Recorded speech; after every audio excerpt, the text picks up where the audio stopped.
I don't know. It looks like it usually looks. I cut off like 3 inches of hair today. It was a mess. Plus, I trimmed my beard.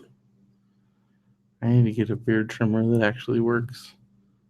I need to get a sink that actually works. My sink is all. Both of my sinks are messed up. What's wrong? That one has like no pressure. This one like sprays Really? like everywhere. There's like a little thing like it'll sprays like across the kitchen. Did you do a report thing or whatever? Yeah, but they like won't come when I'm not here, and I'm like, why? So they can only come. Can they not do evenings? No. So they can only come during the day. Yeah. And they won't come when you're not here. Well, that's where I don't think they understood like the severity of the issue. Because I'm like, you can come in here. You can come in. Like you just have to give them permission. No. I don't know. I think I talked to the wrong person. Yeah. I mean, because they're supposed to take care of that. That's you have to take care of this. That's the advantage of apartment living. Yes. I'm terrified that at any moment something in my house is going to break. It probably will. I know. I mean, at some point, don't you like roofs only last for so long. Yeah. When we got the house, though, it was pretty new. That's good. And you get like 20 years out of it. And I think it was like 5 years. When my mom bought her house in Missouri, like what she didn't know was that the roof was like on its last. Yeah. And like there, like roofs last less. Yeah. Because snow and everything. Sits on it. And so like as soon as it was time to repair the roof, she's like, I guess I'm selling my house because it's like a lot of money. New roof. So I mean, but that's where you start like doing things like I know you guys, you like start borrowing money to fix things and borrowing money from your house. Yeah. At least you have that. We do have that. That's the part of like home ownership, and then but then that gets you further. Then you're sucked in. Yeah. Well, the good thing is we got our refinance closed, so we got a lower interest rate than we've ever had. That's how they get you. What? Lower interest rates. I mean, that's how they get you. Yeah.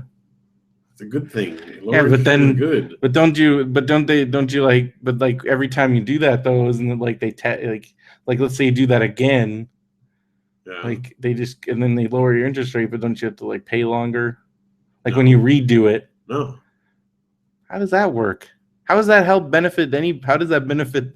Pay us less money? You bought it out from them, so they're still making money on it, and they offered it. Basically, they bid for a better offer because the federal rate went down.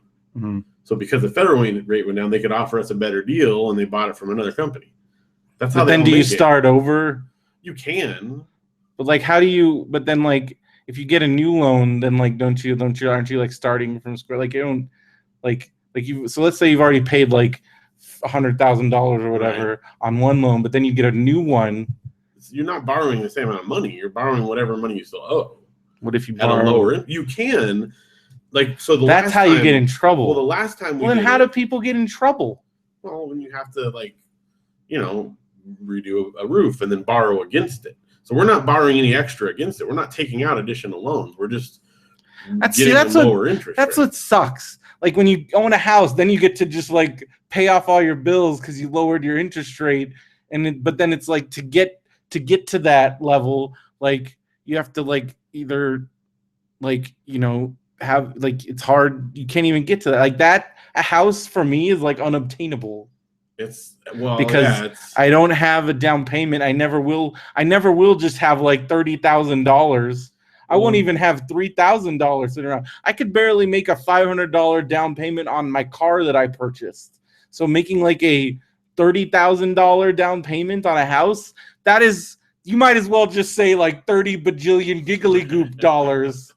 Because that's crazy town. And then that's even assuming that I would even get approved for a loan, right? Because my credit score is like non-existent. So I'm screwed forever. I'm never owning a home. Well, because we didn't put $30,000. The reason we even were able to buy a house is because we got it in 2010 when the market was totally bottomed out. But also you had like the teacher thing. We had a teacher thing, and Obama gave us $8,000 for a down payment.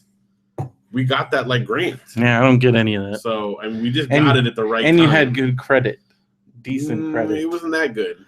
Not as bad. Anyways, I'm never gonna own a home. I've had to resign myself to that. Whereas when my dad was 35, he had already purchased. He was on his. Yeah. They had purchased and sold. Those were different times. Yeah, but like, what the hell happened? Different times. Yeah, but the things are supposed to get better, not worse. They're definitely worse in that area. That's not good. That's bad. Not to mention the fact that our entire generation is like still pretending that we're not all of us, but a huge portion of us has like crazy student loan debt that at some point we have to come to terms with. And when that happens, our whole economy is going to collapse. Yeah.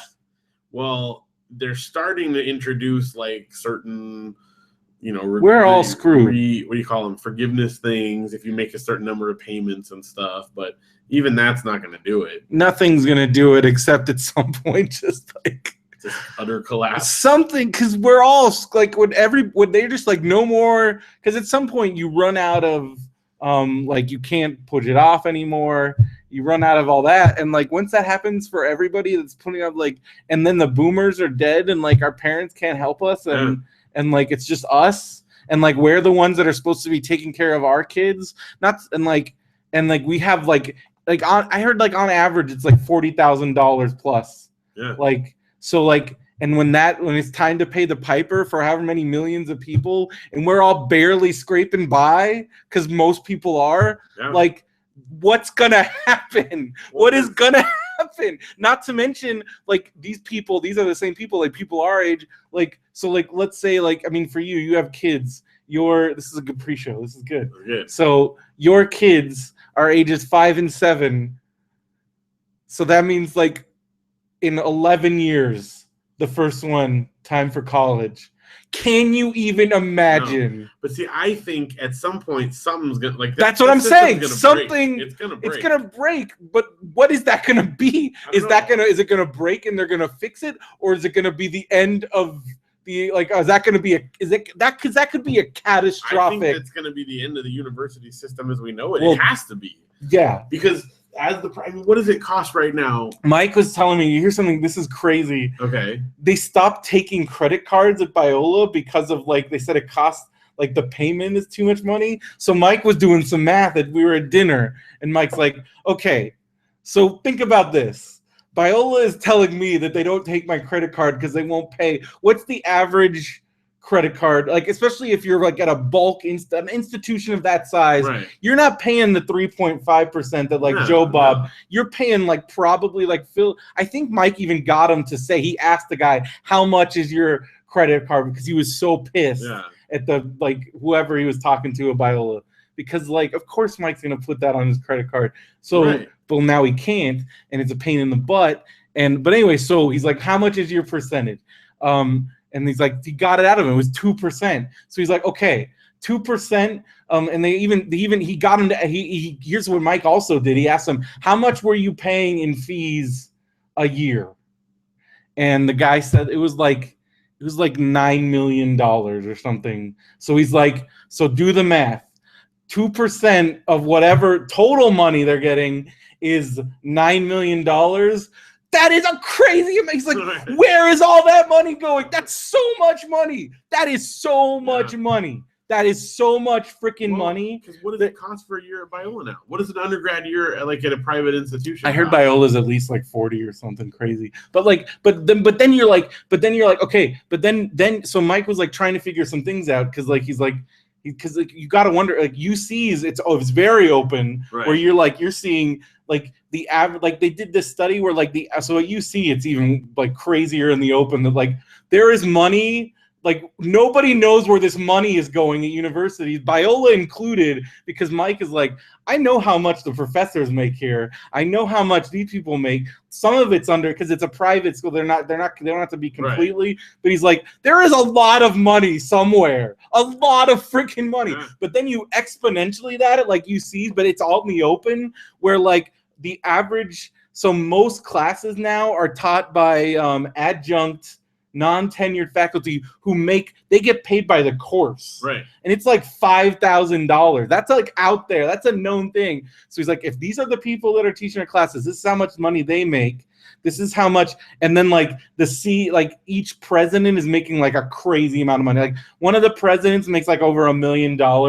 Like, and so, but then even that, it's still like this many students, here's how much tuition. Where is the money going? It's not going to the teachers. Right. And a lot of it is going to the like administration, which is BS. But then there's still so much money. Where's the money? I don't know. But it can't keep going that way. It can't, because I think it's gonna be like a revolution. There's gonna be like a revolution. Return on the investment it's definitely diminishing. Yeah. Oh yeah. Like, I mean, it's true that a college degree allows you some other opportunities, but they don't make enough money to pay back the amount of money it costs. Well, that's the thing, especially since our generation, we're not even close to the iceberg yet. No. And like like if it's this bad now, like what happened again when all those loans come to like again at some point we can't because everybody I know, including myself, we've been pushing those off. Yeah. At some point that's gonna be like I know, and that's gonna be the worst day of my life, and so it's like. And you can't declare bankruptcy on them. I'm like, what the hell are we all? And then again, there's another generation that is still working. So like they're kind of, I feel like that's the buffer right now. Yeah. But like they're all about to retire. Yeah, they're retiring right now. And like when we're like, so like our generation is like we're in charge and we're like running stuff, and we're all barely like most of us are just living paycheck to paycheck, waiting for this bomb to drop. Like what kind of freaking what's gonna happen? I don't know. And meanwhile, we're like, I wish Disney passes were less than $800 a month. We're spending all that money. I'm gonna look and see like what private tuition, just so I know like a number here. So private college tuition, like average. Are you talking about? Just average. But like even public. Think about the Cal Grant won't even cover like. UC tuition. The Cal Grant hasn't increased, has it? I don't think by much. I think it's still like maybe $12,000. So according to this, the average private four-year college is $31,000 a year, but that's average though. That's average. And so I know Biola is more than that because that's how much it was when we were there. Well, no, when we were there it was what, like 25? Still 25. Well, by the time, my freshman year was like with housing, it was like 25. My freshman year was like 18, I want to say. Yeah. So, but it went up every year. By like thousands of dollars. So maybe it was like 22. Oh, no, this one, that was 2014. This year, the average is $32,599. What about like average? Biola specifically? Biola. I got the over under that it might be over. It's got to be over 40. Let's see here if I can find it easily. Probably in their Wikipedia, maybe. No.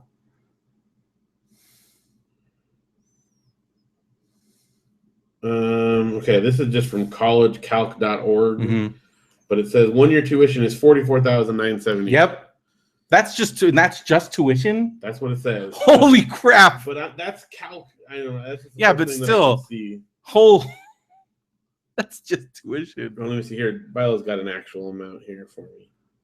No, according to Biola's thing, it's $34,498 for tuition. For tuition alone. So that 44 sounds right. That's probably what that was. Is like with housing. But that's 44. Like you're talking about. That's probably figuring an average housing cost. Yeah, let me see if it has housing on here. 30. Well, anyway, so let's say for tuition. Just tuition alone. Not even. Let's say you're living at home. Okay. Yeah. Just for that. So what is that? 44, and it goes up each year. Or no, 34. 34,000. That's right now. Right now. So when Audrey 136,000 now, plus, each year currently goes up. We're talking probably 150,000 if you started right now. But let's say Audrey in 11 years. So that's in 2026. Let's say it goes up $1,000 each year. Which I bet, because if you're probably you're talking no. I mean, more than that. I would say like 3,000 a year. Okay, but so 3,000 a year. That's gonna be $33,000. So that's another $33,000. Another on top of that. On top of that. So on top of that 100, you're looking at like $200,000. Yeah, let's see. So it'd be 33 plus 34. So that's 77, right? Yeah, you're looking at like two. That's 308,000. I mean, that's who knows what the real numbers will be. Well, let's just say a rough estimate for both of your 300,000 just for Audrey. $600,000 for 2 kids to go to college and lose 2 years later than that. So you can add to that. Let's just say like $700,000. That's insane. Where do you, Phil? Where's your $700,000? That doesn't exist. That doesn't exist. Like I wouldn't make that much money between now and then, but Janelle and I combined. Yeah, Phil, where's your $700,000? So, and that's just college. So not counting books. And that's not. Well, that's also not. Housing. But then also that's not counting all the other stuff that you're going to be spending money on for the next 11 years. Yeah. I mean, cars. Well, that's what I'm saying. College, like, I mean, you can't even think about it. Our kids are smart, so I guess if they get full ride scholarships. Better get full ride scholarships because that's pretty much their option. But what if in like 2036 they're not even offering? What if full ride scholarships don't exist? But, or they only give them to like 5 kids in the whole world? Well, our kids in the whole country. Those 5. I don't know. Yeah, I don't know. You've got like, I mean, Audrey, what's that thing that if you get the National Merit Scholar, she could get that easily. It's very possible, but. Let's say they don't. Let's say they're really good students, but they don't make the cut to get that. There's no way we have 700,000, and I don't think it's at that point. It's not a wise investment. Like, Audrey, I don't know. I went to community college. Okay. At this point, even if I had a kid right now, the 18-year-old kid going into school, I'd be like, "Here's what I want you to do. Here would be my suggestion." This is what Mike is telling all of his. Yeah. I'm not saying go to community college in your hometown because I think that's a bad idea.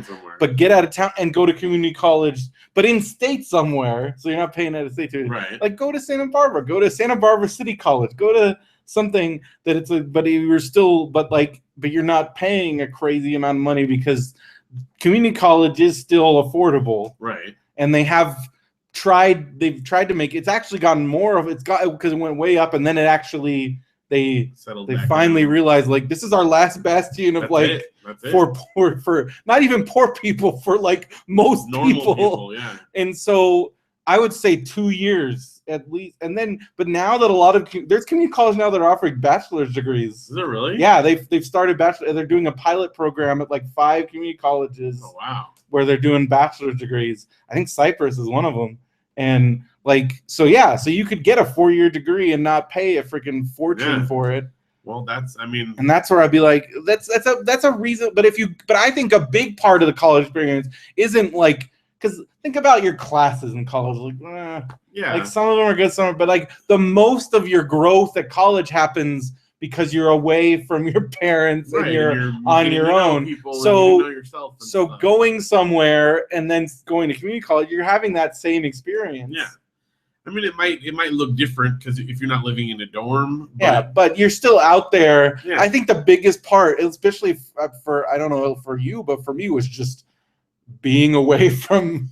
Yeah, I mean, it's just from a totally home, different experience, and that's what you need to do because I know plenty of people that like never got away from the grasp of that, not just your family, but just home, and it has. I think it stunts you. Yeah, stunts your growth. I mean, I think it's definitely a human being.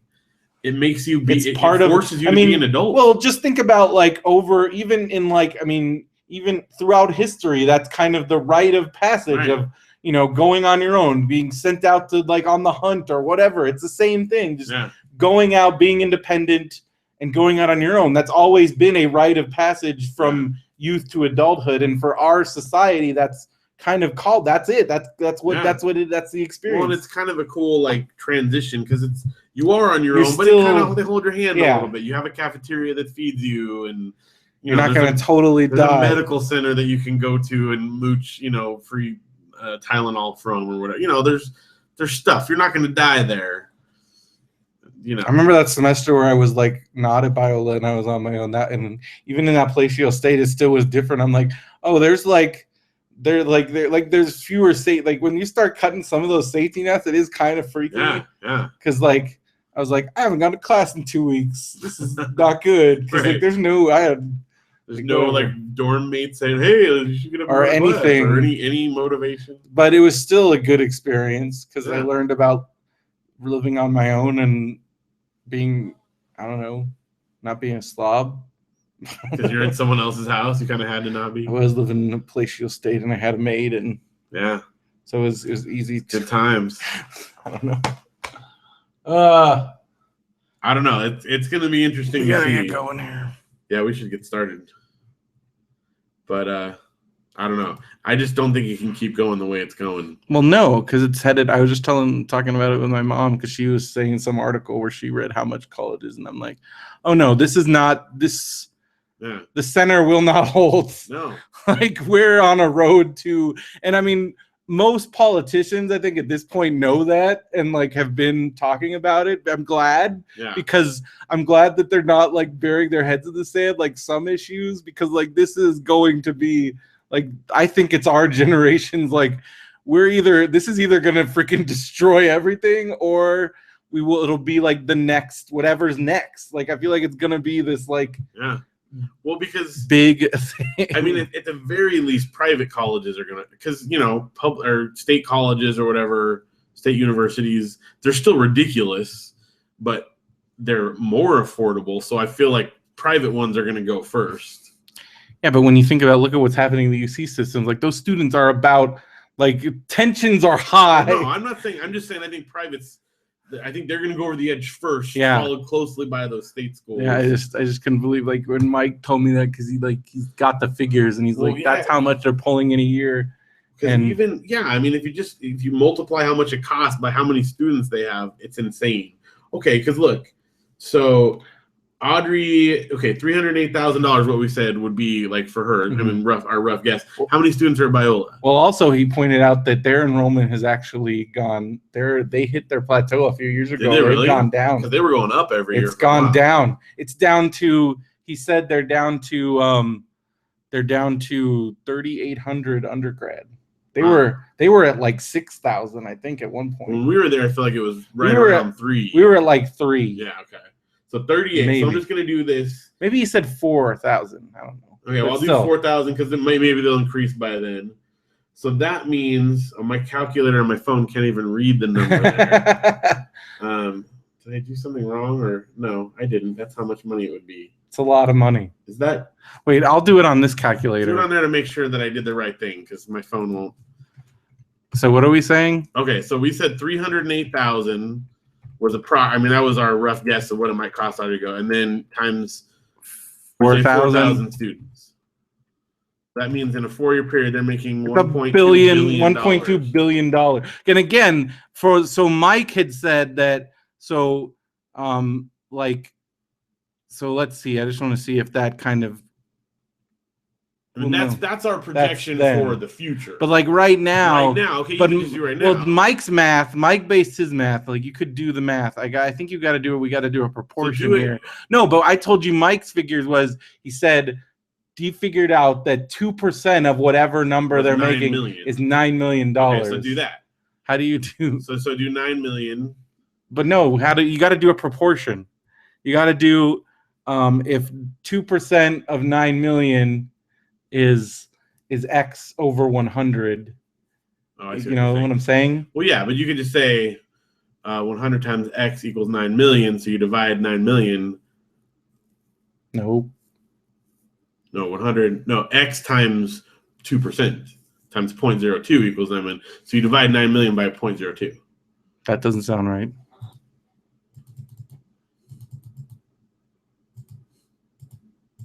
Oh wait, no, dividing. So 450 million. Yeah. So that means they're making 450. Right.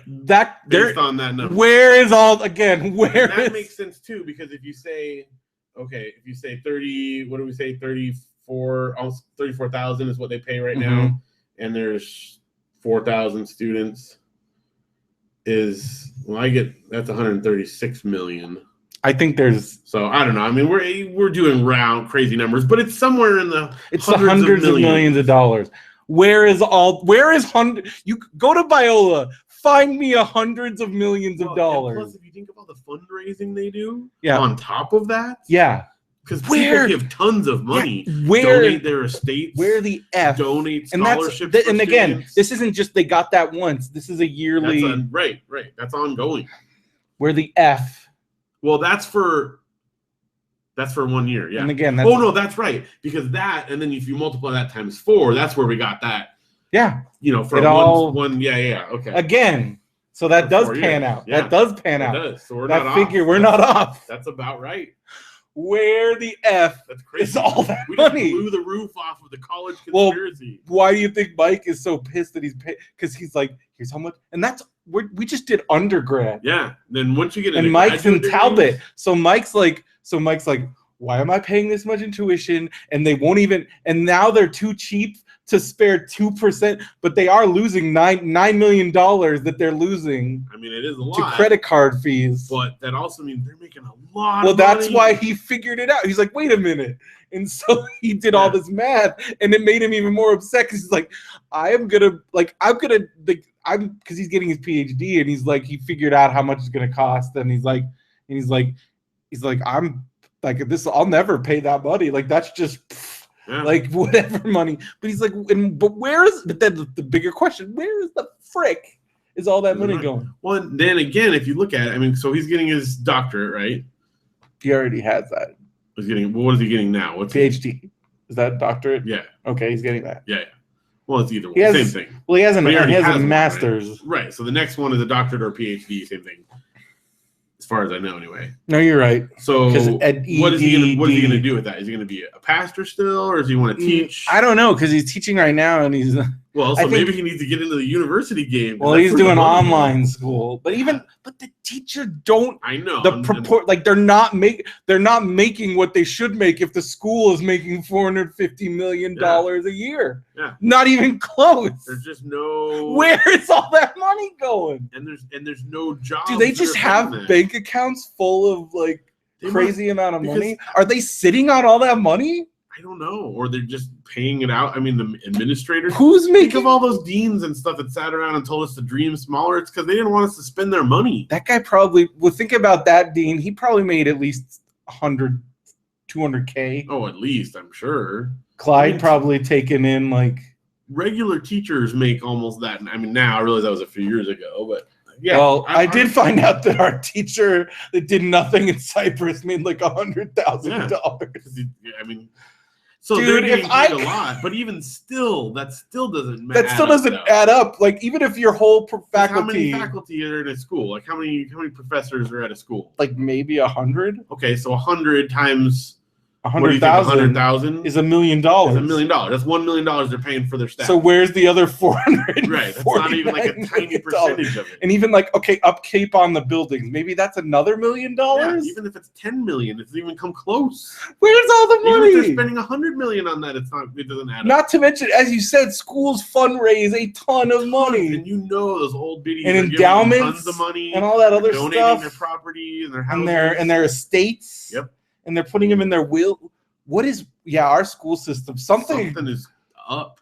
And that's just at our tiny little private school. Think about what's happening at like a major, on like a ginormous scale. What does Harvard make? Yeah, like what's going on over there? How much is? I'm just gonna look. What's the like tuition for Harvard?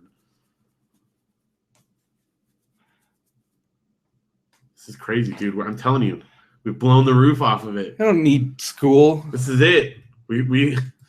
You heard it here first. I guess I got to publish the Hangout. I'm sure we're the first people to come up with this too. Well, like when Mike just came out and just said those numbers, it just blew my freaking mind. It is nuts. It is nuts.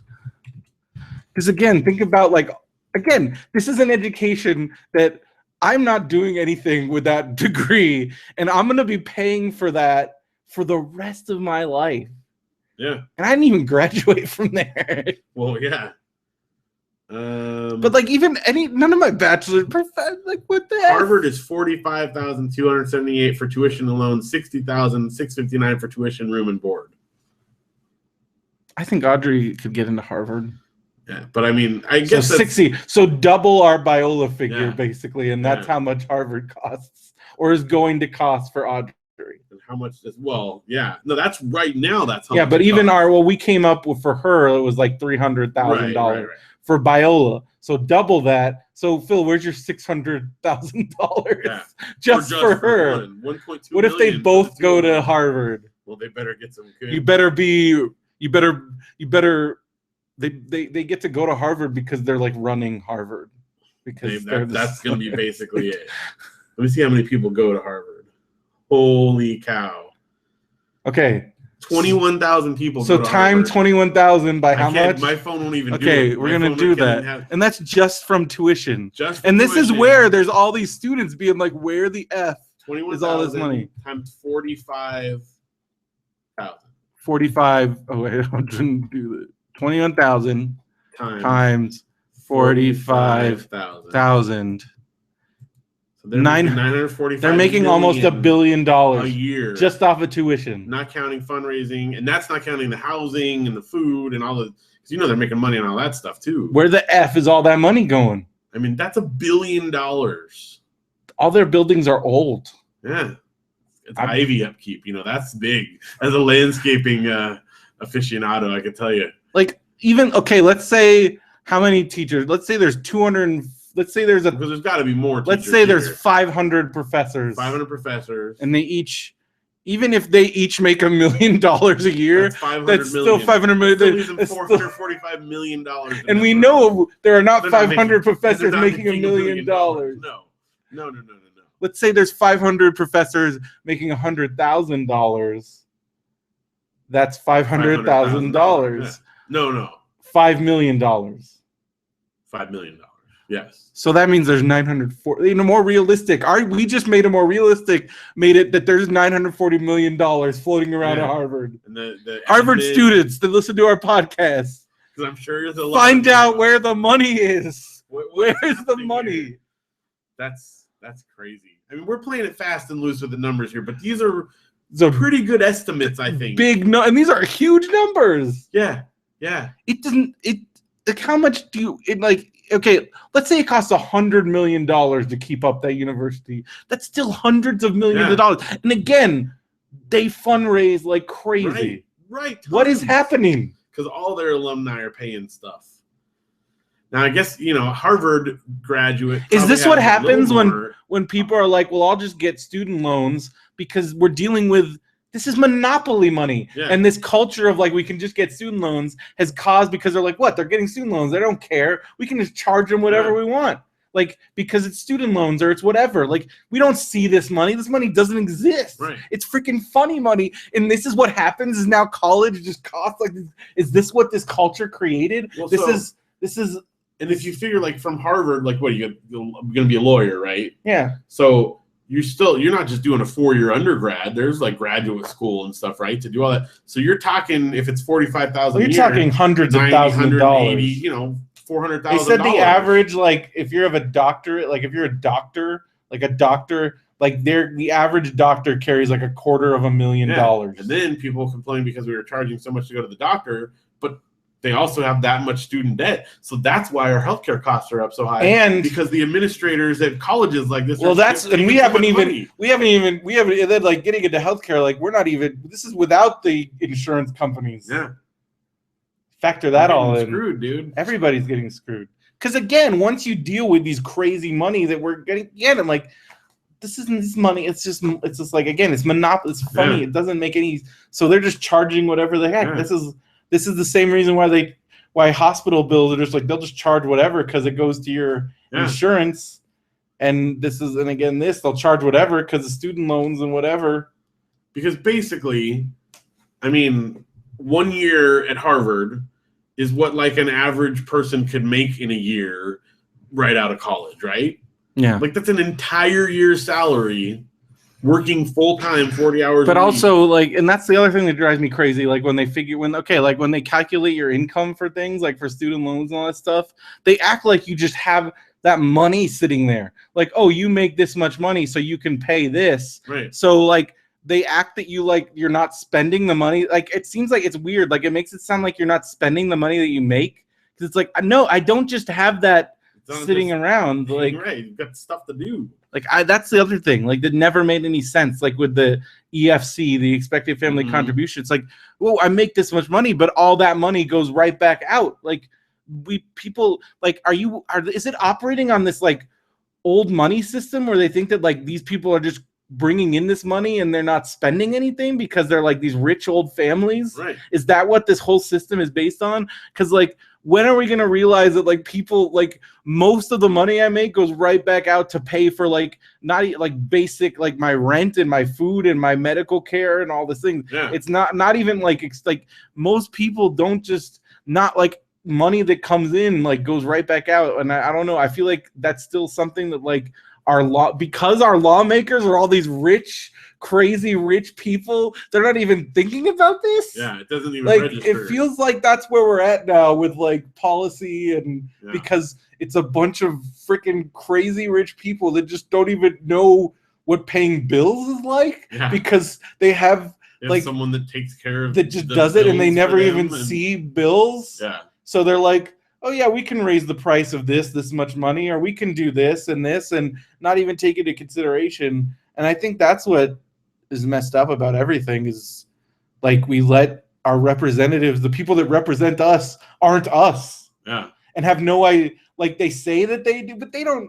Even your most like honest politician, they're still like I saw something like like a senator's salary is still like $200,000, and then they're already everybody that runs for these things are already like millionaires, because how else are you going to be able to afford a campaign? So they're already just like millionaires, and like, so do you think this person has any idea what it's like to like live off of like $2,000 a month or whatever, like, or has any concept of that? No. Like, no. So like, it's at what point are we gonna be like, hey, maybe we should stop doing this? I mean, like, because like, do you ever read that science fiction book or seen the movie Harrison Bergeron? Oh yeah. Where like they randomly pick the president, and like that sounds crazy, but when you think about it, like, why is that idea so crazy? Because like, why does some rich out of touch person, we just assume they know better than us because they say they do? Like, but when you really think about it, like, how can this person make decisions on my behalf for the greater good when they have no concept of how the greater good lives, because they live in some giant mansion and come from old money, or even like relatively new money, but money. Yeah. When like, it doesn't make sense. And I'm not even getting into partisan politics here. I'm just saying, like, on a whole. I mean, then how do you change that? Because the system is the system. Well, you could start by like not having those be paid positions, or having them be like to scale. Yeah. So that, someone who's in the Senate gets paid $50,000 a year. Well, and that's where it's disgusting when people. Because again, these people are like, when you saw like when they're talking, when like the most disgusting thing I ever saw in my life, and I don't care what side of the political spectrum you're on, is hearing a bunch of millionaires arguing about whether or not to raise the minimum wage $3. Yeah. Because it's like, none of these people should be making this decision. They have no right to make this decision, because like, to them, like, of course, and then like, it's disgusting, because like, I'm like, because like they're talking about $3 for, because they're like, that's only, it's not a significant. One of them said like, this won't do anything to help somebody. I'm like, well, for you, like $3 to the person that's making like $7 right now, that's a huge difference. Like things coming out of, even like, I'm talking about Republicans, Democrats. I'm like, none of these people should be talking about this. I want to punch all of them. What if they were just not paid positions? You had to be elected still, but it wasn't paid. Yeah. So then now people aren't vying for the money. But there's still money involved, because it's still like speakers. It should be like college sports. No endorsements, none of the speakers fees. You're not allowed to make any money. And the moment you do, you're out and you're banned forever, like college sports, but then the fact that, but then people still, but then it's also, but then you'll still have this messed up thing because there's still systems because, so even college, so that's messed up. So college students can't make money off of college sports, Right. but the colleges are making, but people are making money off of college sports. Just So not the athletes. but that's messed up. So how do you get the money out of something that there's so much money in it? And because you've got, you know, interested parties that are donating things to get things. So how you can, it's how do you make it a totally clean system? Well, what you have to do is one, I mean, it's a multi-tiered thing. One, get rid of all okay, like campaign finance. I mean, I've heard multiple solutions. I have a couple favorite ones. I mean, there's the obvious one, which is limit donations across the board to like $100 across the board, no spend, nothing. Get rid of all of it across the board. $100 donations, private citizens only. Like it's like that, and like sure they'll probably find loopholes where like everybody in their company, like didn't they used to do things like that where like if there was some kind of restriction, they'd have each one of their employees like. But even if you could, if you did that, you could somehow. But then there's also, I mean, the one that this is like crazy talk and this is crazy socialist talk, but if you get like, let's say you make it to a primary election, right? You don't raise any money. The government gives you like $50,000, like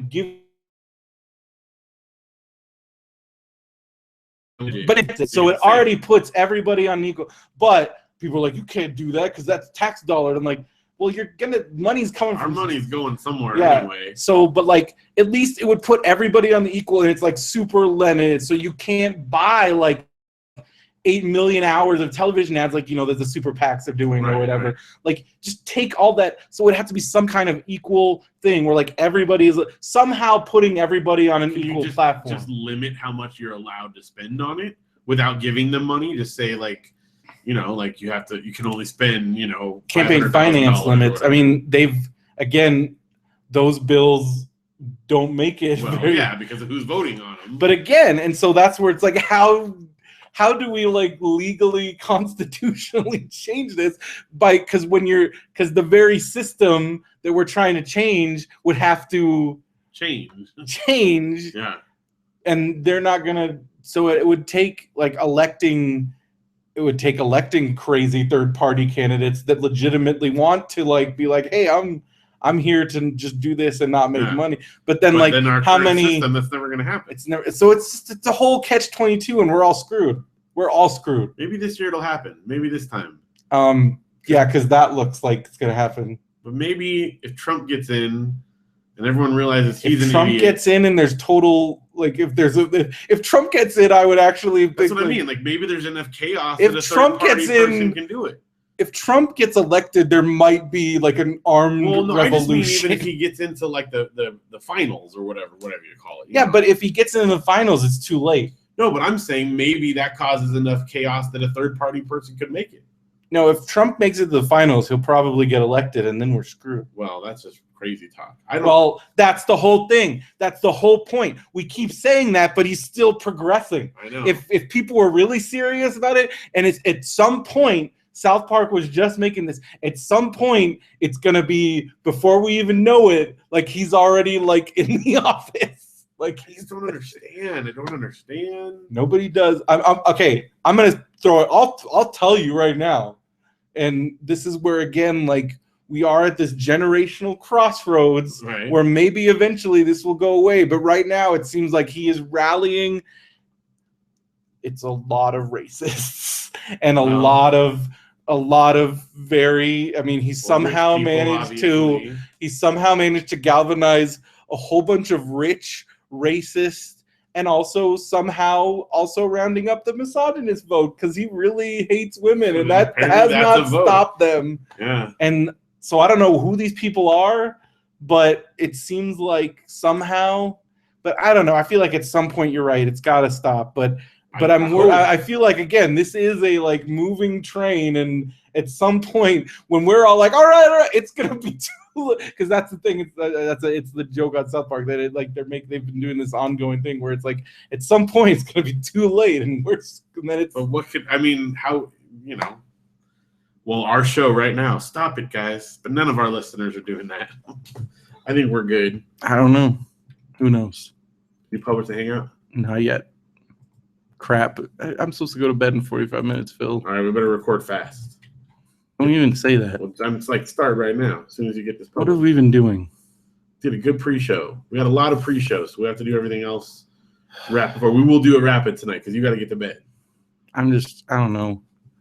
Sorry I yelled. It's all right. I understand. I'm just really stressed out. I get it. There's no reason for that. That was dumb. Well, it's forgiven and forgotten. Especially if we record fast so you can get to bed and not get more stressed. I don't even know why I'm stressed. I think it's just because I don't even know. It's State just of the Union. Just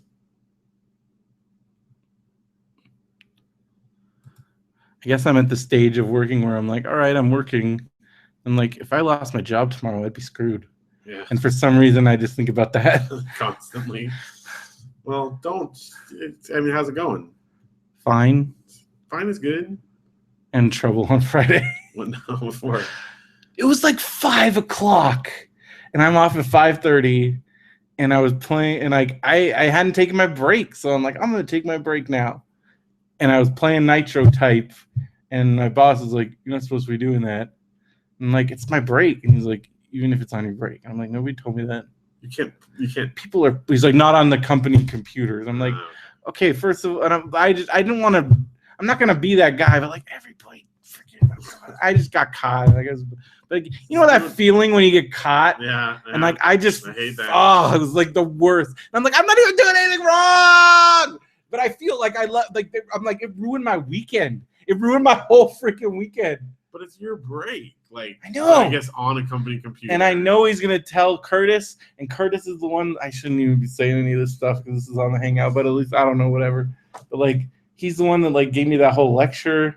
Although he didn't say anything to me today, so I don't know. Maybe he didn't tell him. But he wasn't here today. The one that caught me. I don't know if he's gonna bring it up. He probably doesn't even remember. But on your break, I know it's your time. I know. But I guess it's not your.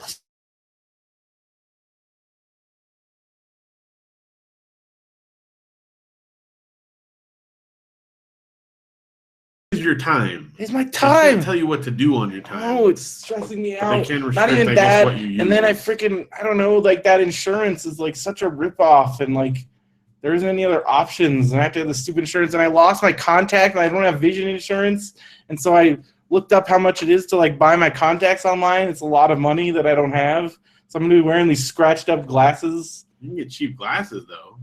Not I don't know my glasses prescription. You don't have it? I have my contacts prescription. You have to have like that distance thing. I don't have that. And I don't have money to go get an exam. Once you do get it, it's like $8 for a pair of glasses. Yeah, I know, but I don't. It's that, again, the You stuff. can guess. I don't know how to do that. I don't know. We could look at it. Mike got LASIK. Yeah. Except they didn't tell him, like, they kind of told him, but they kind of didn't. They didn't tell him, like, how, like, for Mike, like when he got LASIK, like I don't think they botched it, but I guess this is normal for LASIK, where it actually like cuts, like you actually get a little bit worse, like close-up vision. Oh, really? Like, and they're like, yeah, you'll need reading glasses, and like he looked it up, and I guess that's kind of standard. And so he was only 20/40. So like he's like, and after they like did it, and then he's like, wait, now I have to have glasses to see things up close. I didn't have to have glasses before ever. He was just trying to correct the 20/40, so he could see perfect now, right, from a distance. But now he has to have but now he wears, because he sits all in front of a computer screen the whole time. So now he's wearing glasses all the time. And he told them that, they're like, oh yeah, 20/40, you probably shouldn't have gotten that. He's like, why didn't you tell me? You just wanted my money. So he's like, Mike's just very angry because Mike get ripped off all over the place. Yeah. So, but he got a warranty with it. So he's like, we're going to do this until you can like redo them. Yeah. So he's getting it redone because he's like, you're going to fix this. Because like horrible. Yeah. I realize they're all different, but I definitely didn't have that issue. Well, that's what he said. He just, the way their I guess there's different techniques, and like, yeah, they do like the cheapest one. And it's like, Cause Well, that warranty though is good. Well, we he's got like, that when we did he it was. too. That's what he said. He's like, that was the best money I ever spent because I would have been so. But his whole thing is like, oh, you did just want my money because a normal doctor would have been like, oh, you don't need this, right? Because if you looked on paper and they know that like then they should. They're not normal doctors. They're trying. This is an elective elective surgery, yes. and this is what happens with these elective surgeries: is you get the whole sales thing. I know. All right. I went to Oil Can Henry's on Friday. Yeah. And I don't know. Every time I spend like more than like, because like what they convince you need the air filter, is that a real thing? It is. I feel like you can clean it yourself though. Well, but it's also. But don't the fibers get all messed up? Yeah, I think you need to replace it, but I think it's not that hard to do. Yeah, well, it was $20. Yeah, see, that's not bad because you're gonna be spending. It was. $10. I know the last time I got a new one, it was like. When they showed it to you, it was all nasty. It was like 3. Well, I've seen where they showed it me on last. I'm like, oh, if you just clean that out, it's fine. This one, like, I think it was so bad that, like, again, the fibers were all messed up. And well, if it's only $20, it was really bad. You were going to spend $10 at least to buy one. But then you just got to pop it in there. Yeah, but so you only spend $10 to have them do it. That's not bad. And then the other thing, because then I'm going to be over here, and you and I are going to be poking around and breaking stuff, and trying to figure out how to get in your air filter. But then the other thing, and then the one that I didn't mind was my rear license plate light bulb was out, and they charged me $7. Again, it's like a $3. You're gonna spend $3 or $4 to buy the. But then he's like in the trunk, and also I would forget, and I have gotten pulled over for the license plate light. Well, and then we change your light bulb out again for $3 or $4 to save you and me stumbling around. It's probably a good. And I did get a $10 gift card. I had a $10 gift because I sent it in the mail. I don't know if you got one. I think it was like in a bulk mail thing. Oh, like $10 Oil Can Henry card, yeah. I don't know if we got that, but Janelle had some discount thing, so yeah, so it was $10. And now I'm part of their email club. Yeah, I think we're on that. Janelle because I just took it in last week, and it was so bad. Like she had gone like 8,000 miles on it. This one was pretty bad. And like the guy like showed me the dipstick, and he's like, "There's not any oil on the dipstick right now." I'm like. Well, the reason I went in is the idiot light came on. I'm like, oh my gosh, Janelle, we should have done this a long time ago. So I like went straight in after I dropped the kids off, and he's like, yeah, this is really bad. You shouldn't have done that. I'm like, but whatever.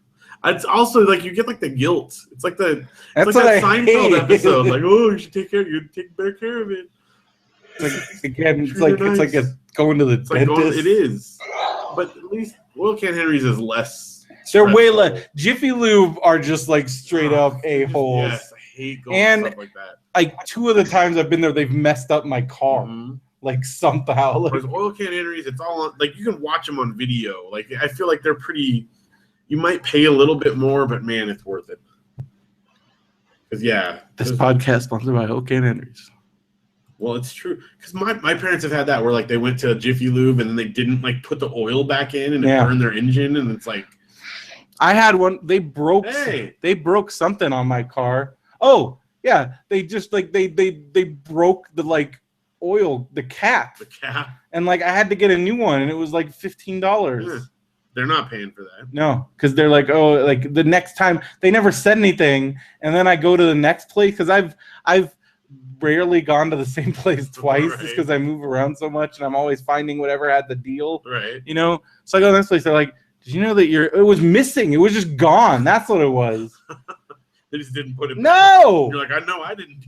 And then they're like, you could have and again, like that's one where the cap needs to be there because it like ruins your. Well, because I had that with the truck one time where I think I forgot to put it on, and like the oil just sprayed out, and it's still all like gross underneath there. Yeah. How's it going, Matt? We got to start recording. Right now. We're on YouTube, obviously, but we have not actually started officially. You look so happy. Why are you wearing your graduation ring? You're such a dork. It's just funny. It looks like you got dressed up to come in the shower. Hey guys. I wear my mortarboard. It makes me look good. Graduated, remember? What's up? This is professor outfit. Matthew's on vacation. What? He gets a week off in October. What? I'm working for school, man. What, a week off in October? Yeah. What school gets a week A lot of off? schools do it. Does Janelle have that? Janelle doesn't, but she gets an extra week off at Christmas. So like right after Christmas. She gets 3 weeks at Christmas. Man. Mike was complaining because the schools up there don't have any days off in October, none. Really? So he's like, so he couldn't, because normally he would do knots on like a Thursday to save money, but he can't because they don't have any days off in October. No, Wow. 0 days. Because again, most like only half, like Columbus Day is slowly going away. Yeah, no, but I mean, few places do. I have heard some schools do there were Native schools. Day or There was whatever. also, but schools in this district, there was people at work whose kids got Friday and Monday off. Wow. Well, see, okay. There's one on one side, like getting a 4-day weekend is fine. Like that, they should do that. But I understand the. But it's just weird where why. some don't. I don't know. Well, it just depends on the schedule because then it's when they get out for school and they start up again. Ugh. It's all different. All right, we should record. No. I liked Matt Benson put Happy Columbo Day today. He always does stuff like that. That's funny. Good old We should check Benson. the mic, make sure we got the right thing. Derek's mic still sounds crabby. So So record again. yeah, and barely. I'm like, oh man. What did he get He's a new still, mic? no, He's still using his headphones? because he's like, I tried it again and it sounded better. I'm like, no, it doesn't sound better. We had this Oh. whole thing and it was salvageable this time, but it still sounds like he's under. $5. He That's can what buy I a keep used telling mic him. at Well, it got to the GameStop. point where I'm like, do you want me to give you $5, Derek? Because I'll give you $5. That's She's like, really all "Oh." it would take. That's All right, right. check it. Check it $5. out. Buy a new mic. Do it. Sure. And I know it's like, because at the first I'm like, well, he's gonna play, but I'm like, no, I know you went to Disneyland just the other week. Like, I know you're not that unemployed. He's like, You can collect change on the ground for the next couple weeks and afford to buy a $5 mic. Tell them to start picking up quarters. where are their quarters? There's quarters. Fountains. I find quarters. Go to fountains. If he's that desperate, tell him to go to a fountain, take someone's wishes, and buy himself a microphone. Check it out. Buy a new mic. Sweet. All right, we're doing this. All right, this is gonna be a power episode. Power, dude, power. So power. Serious, you guys. I know, it's serious. Do it.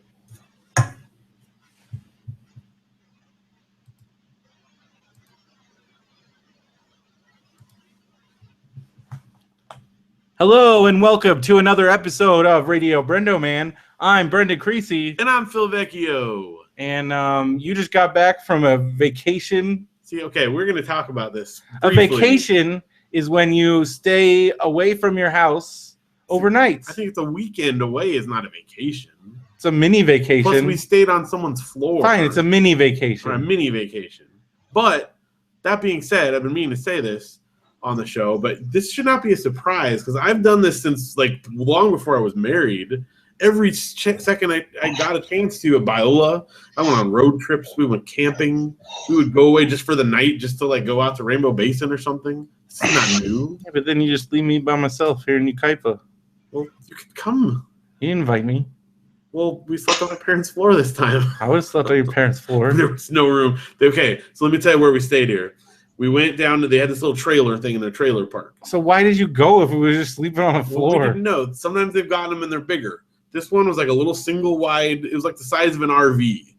So my parents had like a little room with like a double bed in the back. There's a little half single bunk bed where Amy and Melissa slept. And then there's a little like single futon thing. And so we had like Janelle and the kids slept on there. And then, I mean, like think of an RV. That's the space. And so then we had like a little air Why would mattress. you guys be like, all right, we'll see you guys later? No, because we didn't know until like they got down there. But it was fun, and we still had a good time. But I'm just saying, it wasn't like a. Do you have any apples We did. Well, we went and got pie in Julian. You got to get pie. to get to Buffalo Burgers? No, we got. They went to this little place. I can't think what it's called. The Candied Apple, I think it's called. We got these like really good like panini sandwiches. And then apple pie for dessert. It was good. We went to SeaWorld on Saturday for the trick-or-treating thing. Stop playing with that chair. You're making noise. Bad habit. So that's about it. And then we just kind of hung around the place. You get and a had lot fun. of candy. The kids got a ton of candy. Maybe Dad got a little bit too. Oh, What are and you then the guys last doing thing, for Halloween this year? I think we might just do that Redlands thing again. Kids gonna, and then we were just gonna make sure that we don't wake Luke up. Yeah, we'll time it better this time. Because that was That was a bad, little but that rough. was just that wasn't because it was Redlands. That's just because he fell asleep. I don't know, but now I'm just gonna associate that with Luke. Well, like, the better screaming thing the is whole it's on time. Saturday this year, so it's not like we can sleep in and Was relax. it on Saturday last year? No, it was like a Thursday or something. So he'd been up all day, and plus he doesn't do naps anymore. He was still kind of like sometimes napping. So anyway, it'll be better. But the last thing is that at this place they had a little like kids area where they could go and do like crafts and stuff, and the kids spent hours in there. But we didn't realize this at first. But my dad and I were wandering around looking at it, and they got an arcade in the back. Mm-hmm. And most of it, I mean, they had like newer stuff like what was this place? shooting ones. It's just like a trailer park, like their Okay. timeshare type trailer park thing that they have. You've Like been to like Koa? no, but it's like nicer. It's like actually, I mean, you have to actually be a part of the thing. Oh, was it like that thing they had at Cherry Valley? Yeah, it's the same thing. It's that same thing. Just they have different locations around. So there's one in Julian. But this one was not as big as that one. Well, because they have like the little cabins they rented. Yeah. And But their cabin at Cherry Valley was like big. it was really big. This one was much, much smaller. Yeah. But they vary. They have bigger ones there too, and I don't know how they determine who gets what, but they didn't know until they got there. But anyway, they had this little arcade, and mostly it had like newer games, like some racing games and shooting stuff. But they had one cabinet of like classic games where you could like pick a bunch of different stuff. Mm-hmm. So my dad and I went in the back while the kids were playing, and we did a bunch of we played mostly Burger Time. Yeah. Because that was like a favorite from a long time ago. But also I found that I've never played this game before. It's called Ladybug. Mm-hmm. You ever played Ladybug? Mm-hmm. I mean, it's from They the have 80s. it at the arcade museum. I mean, they might have, but I didn't play it. Mm-hmm. But it's super cool. It's like a Pac-Man, style thing, except that when you go through, there's like all these different like flip-flop doors. So like, let's say a guy's chasing you, and you punch through the wall, and it clicks like that, and like it flips the thing behind you, so you can actually block the guys from attacking you if you go through the right way. Whoa. It's really cool, but it's it's vintage. Well, there you go. Matthew's got. He's got it on archive.org on that arcade. It's So now you super can fun. be playing that forever. That along with that other one. What's that other one What was called? that other one called? You don't even remember. I shouldn't tell you. I know. I don't remember have either. it in my You shouldn't search. find out. I know what it is. No. I've looked it up. But anyway, this one's really fun too. So we played a lot. We went through some quarters there. And that was our weekend. I guess it's a mini vacation, but Well, like on Thursday, you're like, can we record on Monday? Well, I didn't Like, realize. Thanks for the notice. I didn't realize we were going down. I thought we were How just do you going not to know SeaWorld that on you're like Saturday. spending the weekend in I didn't Julian? know we were going down on Friday. How are you not aware of what you're doing? I don't know. Sometimes I just don't pay attention. You live Unless a I'm very charmed life. You got I somebody do. planning every moment. Yep. I need a planner. Here, you're doing this. All right, I guess we're doing this. Yeah. That's you. That's pretty much how it goes. Such a rough. But this was my one other thing, and I mentioned this actually on the Pillage Meanwhile, we Cast. haven't had a new Braxton forever. Yes, but we've been doing good progress on the Kickstarter stuff. But it's not going to look good for our webcomics No. panels. But priority Did is to get you that stuff out. contact the Long Beach Comic Con people like I told you to? No. You were delirious when you got that email. No, that's right. I haven't actually done that. But I Well, did let's email do Josh that. Forbes, so that's good. Okay, well let's Good. let's do some other stuff here. Good. But since we're on the Kickstarter subject, we got some good stuff. I actually Did you place the order? haven't placed the order I yet. thought you placed the I'm order. still refining it. I want it to be perfect. You're gonna change something that I don't want you to change. No. It's all good. It's just like You were trying to get me to do like things I didn't want to do. what? White. I White still on think white white. vinyl is good. I No. think that would have been a cool design, Too but we plain. agreed on the red. Too plain. We'll do the red. Too plain. I think you had a good point. Since we got colored vinyl, people might complain. Although white technically is a color you have yeah, to pay but extra come for. on. If we're doing colored vinyl, But I want a color. The design is cool. I don't care. It's a cool design. I want red. It's all right. We're doing red. We're doing red vinyl. We've got basically a finished design, and we've finished. We did the recording. We've edited the recording, so it's basically all ready to go. And I've sent off the initial email requesting quotes from them. Mm-hmm. I mean, I already done the self quote thing, but yeah, we're just about ready to roll. And you're gonna get this email back like, what are you guys doing? What? Why do you want to do this? Why? They have no. an option for spoken word on there. It's even one of the things they have. When they hear it, they're gonna be like, "Are you sure you guys want to do What the this?" heck is this? But it's funny. So I played it for a couple people just to, get some feedback, make sure it works. The recording that we did, and actually just Matthew and Janelle, and both of them were like, "You guys are talking really fast, like way faster than you normally do." Because in order to get through our story in 5 minutes, we're like, and then okay, we gotta go. What else are we gonna do? Like we can't. If we just did our normal thing, it would be the 5 minutes would be us be like, "Hey, we're doing a show about look at this." 7 minutes and 40 in, and we really haven't done anything yet. So like that would be it. Yeah. So we have to kind of. Well, and then I had to go and like in editing it. Like if there was ever a pause where you and I were like, I had to snip those out. Said it made Matthew tear up. Yeah, he was very excited about it. Whoa. I think it's pretty good. I think we did a good job. Hopefully you guys will like it. I think it's going to be, something you might want to listen to once or twice, more than once. It's kind of weird because, like you don't listen to podcasts over and over again like a song. You'll probably listen to it once. You'll probably listen to it once. Maybe you'll pop it on again, once or twice. It's only like 8 minutes of your life. Yeah, well, it's one side is 5.5 minutes, and the other side is like right at 5 minutes. So it's like 10.5. Yeah, something like 10, that. 11 minutes. Maybe like 11 minutes total, something.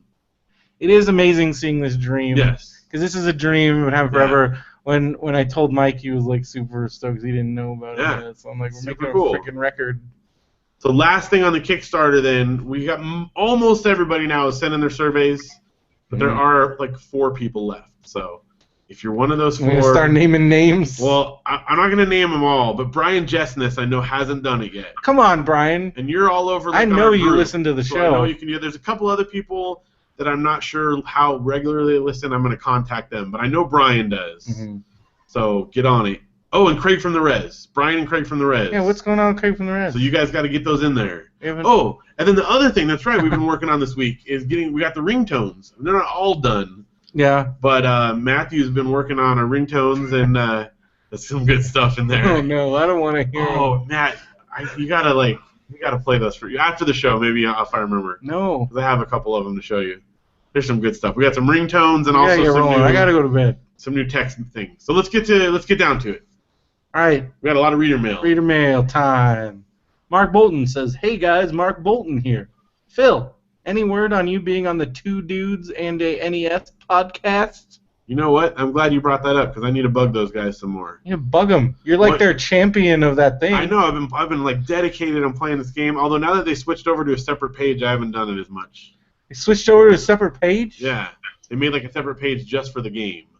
I still do it occasionally. But the page you can't get the notification levels of like a group. Well, no, it's still a group, okay. But it's a separate group. And so here's the thing. Before, why did they separate the group? If something showed like a notification someone posted in the group, maybe would someone check it. But now if it's in the game thing, then everyone goes and checks it right away. Oh, so the competition has stepped up quite a bit. Yeah, okay. So before, it's a little tougher.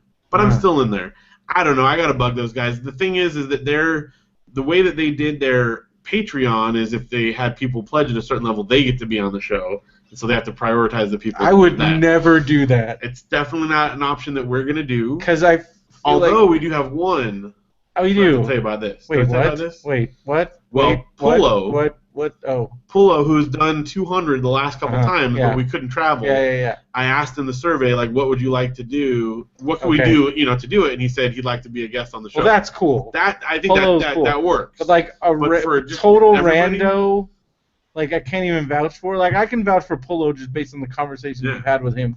But like just a total rando being on your show, like plus like not everybody should be on. No offense. No. It's tough to talk for that long for some people. Obviously not for us, because we just talk a lot. I want to hear Pullo's like motorcycle story, like going around, like just doing motorcycle. Pullo's like lived all over the world. Yeah. So I think that'll be fun. Okay. But other than that, I don't know about Two Dudes and NES. We'll get on that. Back to the letter. But it's a podcast that you should listen to. It is cool. It's a good podcast. Do you listen to the podcast? I've listened to some of it. I don't listen to like all of them, but I've listened to like 6 or 7. Have you listened to any of the ones with random guests? No, I've listened to the ones that some of the other folks from Benview Network, though, because didn't Tim did it? Did it, yeah. I'm trying to think of who else did it. Anyway, a couple of guys, that we know. All right, so he says, I recently listened to their Battletoads Double Dragon episode. which is really hard. Brendo, you mentioned listening to episodes of Comic Nerds Unite. I was curious which ones. Well, Mark, I listened to episodes 89 and then 90, which is the most recent one you posted. But at the time, I'd listened to episode 89. And in 89, I talked about Robin, #1 from like the 90s. So it was cool hearing about them talking about like an old comic book. And then in episode 90, which was their like 2-year anniversary or something, they talked about Bill and Ted comics. Nice, the Brian Lynch ones. Yes. Sweet. It's cool. And I haven't read those yet because I was waiting for the trade because that's how I usually read the comic books. And speaking of that, I've been reading through. I didn't put this on the thing, but I've been reading through Monster Motors finally. So good. Yeah, it's really funny. Did you get the trade one? I got it digitally, but I got the whole, digital one that has everything, and it's everything. got the That's what I got. Yeah, because I want to, didn't want to buy them all individually. But anyway, so that's really good. Yeah. I could talk about that comic. So, and then also I listened to the episode of Star Wars Nerd Unite that Mark was on, and it was cool. Nice. I was maybe because they talk about the comics, the new comics. The new Star Wars ones. Yeah, some of them sound cool. I've talked to some people that like really didn't care for them. Well, there's like a bunch of different ones. Okay. There's like Darth Vader. There was like a Leia comic. There's like these other ones. The one that they talked about in the episode that Mark was on, it actually takes place between episodes 4 and 5. Oh, that's cool. So like how they got to Hoth and all that stuff. Yeah, and like how, because like you know how Luke like kind of has some Jedi stuff like. Yeah. Before like this kind of. Because he gets his lightsaber out of the snow. So how does he know how to do that?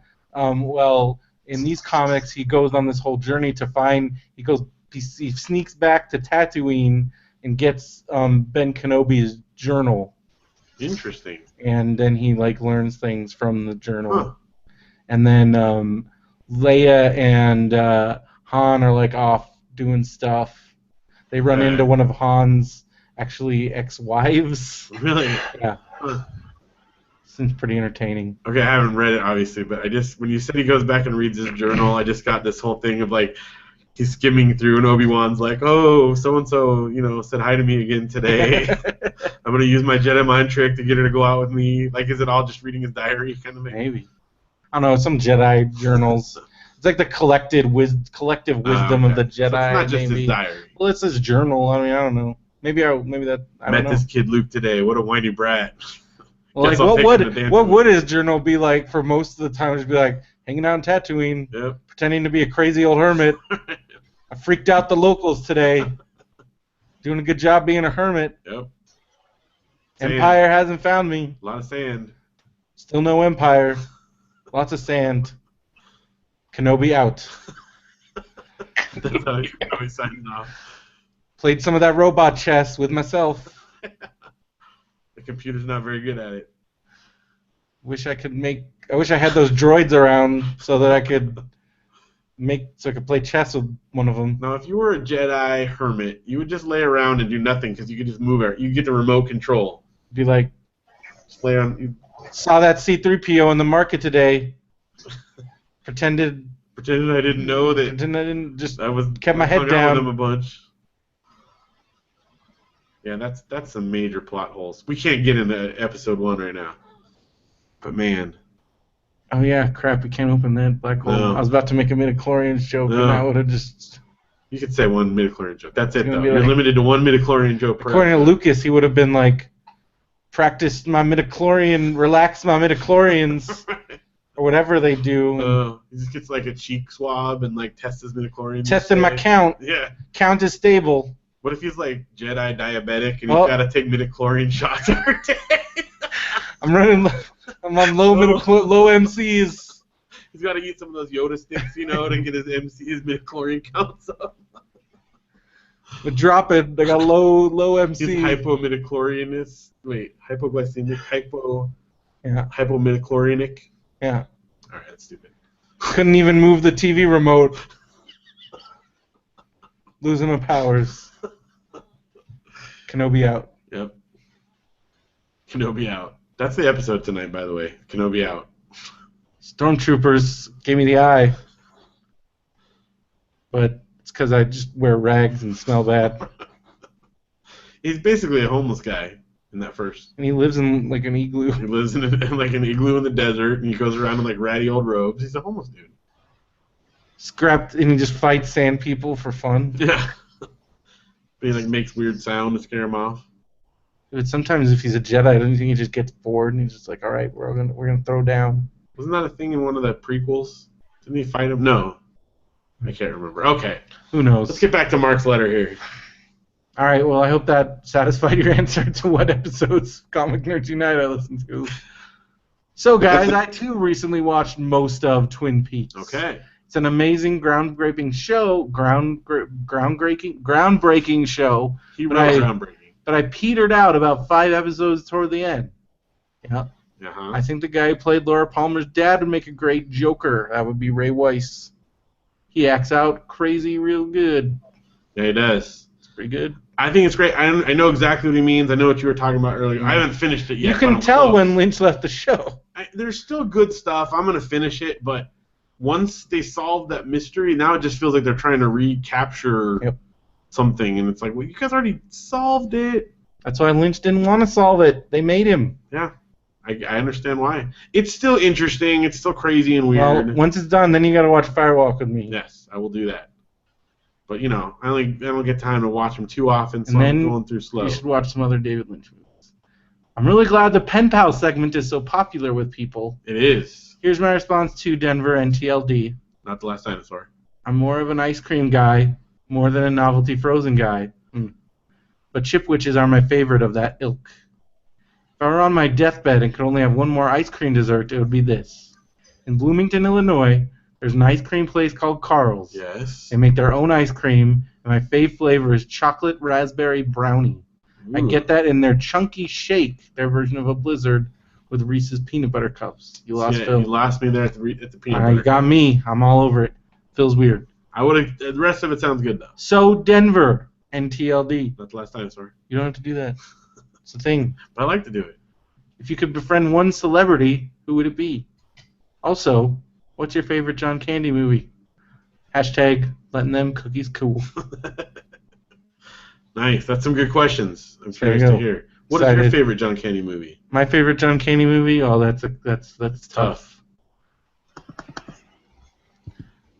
If I'm trying to sound cool, I would say Planes, Trains.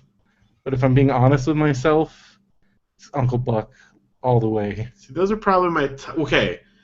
But Great Outdoors is also I love way up there. Now this is only like starring ones. Yes. He's in he's in some. Because then they could say like Blues Brothers, Vacation, Blues Brothers, all that stuff. Home Alone, even But starring, you just said my top 3, and I probably would jostle them around there. But I don't know. I love Planes. Planes Trains is probably his greatest, his best performance. Yeah. Because it was this really it was a very deep character. And then as far as Dark Horse goes, I mean, because then I just realized then you got Only the Lonely, which I think is the most underrated. I think that's a period underrated movie. Yeah, definitely. That's really good. I mean, because with Ali Sheedy, yes, was that's really good. It's real good. Yeah. I even like Canadian Bacon. Yeah. And what's the Canadian last Bacon is great. Canadian Bacon is nuts. It makes me wonder I wish it almost is I'm Michael Moore, you should stop making documentaries because Canadian Bacon was awesome. Yeah, it was really, really good. It bombed, which is why he hasn't made another scripted movie, but I think he showed that he could make a scripted movie because it's great. Yeah. It's still kind of political, but not in not in that super preachy Michael Moore way. Right. More in a goofy how crazy is this scenario? It's palatable because it's a comedy. Yeah. Yeah. Anyway, all right. And I get it because that's what he was trying to go for, and I think he did a great job. Just on the greater world at large, it failed miserably. Yeah. Although, as Crack pointed out, Wagon's East does not hold up at all because they had to cut up that movie. It's pretty chopped up. Pretty but terrible. It has its moments. It's not good. It has its moments. Richard Lewis is kind of funny. Richard Lewis is funny. When John Candy is on, It's pretty good. It's just sad because like he died making that movie, yeah. and then because it's one of those movies like there's a great Cracked article about like movies that were made like after the script, like where it's like sometimes they have some footage, and then sometimes there's Canadian Bacon where like they basically lied to the studio, like yeah, this is almost done. If by almost done you mean like 30% done, and like I wanted to finish the movie. All these like cutaway shots, and especially like some of those other ones, like you got your Game of Deaths and like your other things that are like pretty absurd. But Canadian Bacon, like I watched some of the scenes again where they basically use the same scene, they just change the background with like a green, and it's the same exact scene, and you're like, what? Like who thought this was a good idea? But it's better than not having it, I think. It's true. But anyway, I love John Candy. Also, I think another one that he did a really good job in, which probably doesn't get recognized as much, is the Jamaican bobsled team. Cool Runnings. Cool Runnings. Great. Yeah, really good in that too. It's it's sort of a lesser to me, but it's still really good. What about Volunteers? Volunteers is okay. It's just okay. I agree. Summer Rental. Summer Rental's good, but it's not the best. Matthew just watched Volunteers last night, and he said it is a weird movie. Tom Hanks, when he was Rita doing Wilson is not that great. Yeah, it's very hit and miss. It's okay. Like there's a reason I think why Rita Wilson's not in a whole lot of movies. I think she's good later. That movie though, I don't know what they're going for. I don't know. Said that before you. Said what before you? What are you talking about? Oh, he said he watched Volunteers before you talked about Volunteers. Yes. All right. Well, thank you, Mark, for writing. Now we've got this is big. We had a couple celebrities writing in. It's their first celebrity write-in. Yeah, that's good. Meryl Streep and Mark Ruffalo. They got together and wrote this letter, apparently. Hey, Phil. This is both Meryl Streep and Mark Ruffalo. We've both been listening to the show since episode number 111, which I think was the first Streep tirade. Maybe. I might have said it earlier than that. I don't know, but. And we're very sad that you hate us tons. We were going to offer you both roles in the third Avengers movie and The Devil Wears Prada 2 Electric Boogaloo, but now we're offering these roles to the guys at Shut Up Leonard because they like that Community show. I like Community too. Hashtag eating up all the hot cookies.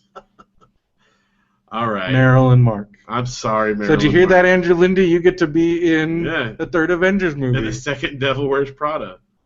Because Meryl Streep and Mark Ruffalo wrote into our show. Well, thanks for writing, Meryl and Mark. Yeah. It's good to hear from you. Eminem. Yeah. Yeah. I like M&Ms. Okay. That's a good start. Good. All right. We'll repair this relationship. I'll play the Emily Blunt role in the Prada sequel. Andrew Lindy writes. All right. Denver. NTLD. I cut that out on accident. That's all right. My brother has hooked his VCR to the PlayStation and is now taping stuff from Netflix. What?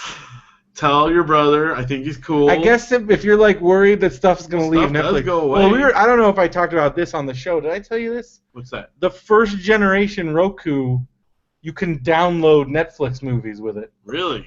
And that quickly. That's probably. They quickly got on top of that. Yeah. Because you could basically use it to DVR Netflix movies. I mean, I get it because it does go away. Yeah. Probably but on a VHS. Legality. Yeah, but then you got these VHS tapes. Okay, that's how it was when we grew up. I know. But now, you can't go back. You cannot go back to VHS tape. I just remember we were in the trailer with Matthew. Remember, we were watching Die Hard, and I'm like, this is terrible. Like tracking. Yeah. Like, ugh. It's a part of our history. I love it. I know, and it's why we moved on. No, it's something comforting about that little bent part on the top of the TV, and occasionally having fuzz go across. Hate it. Sometimes having the sound like warble on your favorite parts. Yeah. No, thank you. You know the train crash on The Fugitive on my tape is like totally burned out at this point. I went through 2 copies of Ghostbusters and like 3 copies of Batman '89. Yeah. By the time I graduated high school. Don't you think the next generation should have those experiences? No. They don't. Otherwise, they won't appreciate what they have. Well, then you should go that's like us saying That's like we don't go back to like wax cylinders. Well, I'm listening to vinyl records. Yeah, but you're not gonna go all the way back. Well, if those were available, I would. Why? If there was a store that sold wax cylinders with like bands I liked, I would buy those in a heartbeat. That's so stupid. In a heartbeat. That's stupid. I would be That's the all over that. stupidest thing I've ever heard. All over You're that. so full of crap right I'm now. not, because I buy cassette tapes. I buy vinyl records. You're an amalgamation. Of No, you're an outlier. You're looking for a anomaly. Anomaly. Yeah. Amalgamation. You said I'm an amalgamation. You're an amalgamation of everything bad. That's what you are. No, classic. Everything classic. There's Okay. different. Bad. All right. So you're a hoarder. That's true. I'm getting rid of all my stuff, man. All? Get everything. Everything? Maybe not everything, but a lot. I've been getting rid of a lot. Okay. All right. Well, thank you, Denver, for updating us on your brother's interesting habits. See artists. All right, Mark Ariano. This was on our Radio Brendo group, but I figured we'd put it out here. Got a Nostalgia Detectives Case Halloween edition. Yes. Been gathering my thoughts about this for a while. Hopefully, hopefully, it's enough to solve. That's me screwing up. I'm Mark. I did have to correct Meryl Streep's spelling of her first name. I think maybe she was a little tipsy. She probably was. It's pretty drink for celebrities to send out tipsy emails. It was like Merle. Yeah. And I was like, wait, at first I'm looking at like Merle's what? So I had to fix that. Yeah. Well. So Meryl, you might want to pay attention next time. She's an actress, not a writer. Look up your IMDb page. It shows you how to spell your name correctly. Wikipedia worked for that. All you got to do is type it into Google, Meryl. That's all I'm saying. All right. So here's Mark's. Okay. Here's his nostalgia case. Here's the facts. The facts are these. Just the facts, man. Came from the mid to late 90s television. Believe it's a Halloween episode. If not, at least centered close to it. Possibly a procedural drama. Okay. The scene I remember the most is a mentally disabled black man pushing his wheelchair-bound father into an emergency room. The father had a large butcher knife sticking out of the top of his head. The nurses working believed this to be a Halloween costume despite the crying son. The rest of the episode, I think, dealt with figuring out if the son had done the blow with the butcher knife to his father. Let's get this solved. Sounds so crazy, but I remember this to be true. Now, Mario quickly responded in the group that this was an ER episode and it was actually an ice pick. Yeah. And after doing just some light research, I think I'm going to have to go right now, preliminary. This is preliminary. I'm going to do a little bit more digging, and we can see if our audience has any suggestions here. But I'm going to go with ER episode. ER makes the most sense based on the time and just the ridiculous nature of it. Because they had a lot of stuff. But I don't know, we don't have this. We have to work on it. We didn't have time to do it before the episode. But if any listeners have Mario found the ER episode with the ice pick. But it sounds to me though. So let's hear from Mark, because it sounds to me like he specifically remembers. He said it could be an ice pick. He said it could. He said, but she thought it was a trick. If she thought it was a joke one. Well, ice pick could be the same. We'll have to look. We'll have to find that episode. Isn't ER on Netflix? Probably. I think because Derek was watching it, so I think it's on something. Well, we can find it. No, he bought the DVDs, so it's not. Oh, okay. Maybe it's on Hulu. It might be on Hulu. Could be. I don't know if Derek has Hulu. All right. Well, if listeners, but I mean, we can YouTube. We can look up stuff. We'll find it. We'll find it. Pretty good. Most of I'm a good nostalgia detective because we know how to search well. And crowdsourcing. That's important. We found Matthew's nostalgia detective because we used Google correctly. That's right. But that's part of why we have the nostalgia detectives in the first place. It's getting hot in here. You know where else it's hot? It's hot on Stitcher. That is. It's hot to listen to podcasts. And I'm going to read them fast tonight. Some of the Benview podcasts you can listen to on Stitcher are Benson's Boombox, Benview on Spielberg, Comic Nerds Unite, Dinner Party Small Talk, Extra Damage, Flagging the Dragons, Friday Night Film Fights, Grissom on the Run, MBWS, Midnight Marinara, Nerds Eye View, Pick Your Path, Picture Start, Pillage Cast, Popsicles, Shut Up Leonard, and Star Wars Nerds Unite. Boom. those are some of the many episodes or things you can listen to. Go to radiobrendo.com, click the Stitcher link, be sure to thumbs up the episodes, and use the code BrendoMan if you haven't signed up for an account yet. Matthew just sent us a Facebook message. Want me to get it on here? I'll get it on here while you send it to me or to the group, to the page. I'll get it on here while what you if he do the sent it next to thing. me? He sent it to me. Bredno. Oh, I gotta find Bredno's Facebook. Did you open Bredno one yet? Not gonna be on yours. Oh, You're yeah, not gonna, you don't have my Facebook low carb. I do. Bredno. All right, what do we got here? One last letter here. I told you guys that the McDonald's, it was either biscuits or muffins. Yeah, it alternates. And Derek can't find any that have biscuits. That's what's gonna happen in this world. Okay, speaking of that, while this is opening, what about Monopoly? There's no Monopoly this year. Whoa. There is no. It's supposed to be October. We're screwed. Well, either that or it'll be good for me for this year. Yeah, if Monopoly happened, would that be a good thing? Yeah, probably, but I love Monopoly. Okay, let's read this letter here. Letter for show. Hey guys, thanks for your detective work. I think you have found my childhood memory. Crazy. Okay. Nostalgia detective question number 2. Ooh. I remember watching a movie or TV show where there was a plane where they swapped out replica dead bodies with the passengers on the plane. I think there were aliens involved. Maybe time travel, where they swapped out replica dead bodies. So they put replica dead bodies on the... Kidnap the actual people, so like aliens maybe? Sounds like Lost. Sounds like Lost or X-Files. Okay. We'll have to look into that one too. Wait, is it a movie or TV show? He said he doesn't know. A movie or TV show. Okay, we'll have to look into that. Yeah, now I'm trying to think. That does kind of sound vaguely familiar. Sounds like Lost. Yeah, but that's not exactly what happened. They sunk a plane with... Oh, that's right. I forgot the later thing. Is it Lost, Matthew? Have you watched Lost? There was the episode Like where they late found season of out that Lost? they sunk a fake plane. Oh, he says it's not that because he hasn't watched it. What era? Are you talking about from when you were a kid, or are we talking about like recent 90s? Okay, 90s. All right. Oh, and then he's got his pen pal. Hey, Josh. Oh, because Josh hasn't actually Yeah, sent so he's one. writing to his pen pal, Josh Anderson. Pen pal, Josh. It was cool catching up with you at the Legend of Zelda party. A question for you. What is the craziest thing you have ever done? Thanks, guys. Have a good one.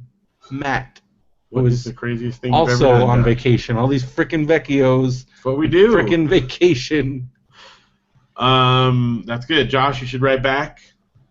Denver's writing back. We got everyone on their pen pals. It's good. Oh, the new Fargo started tonight. And I've got like 8 hours of wrestling to watch. Yeah, it's far. I don't know how I'm going to be able to to watch that. do all this stuff. All right. You know what you can do though? What? You can start a website and host it on DreamHost. About all the TV shows. Yeah, that you never have time to watch. You can just put a list of shows. Shows that you don't have time to watch.com. .com. Yep.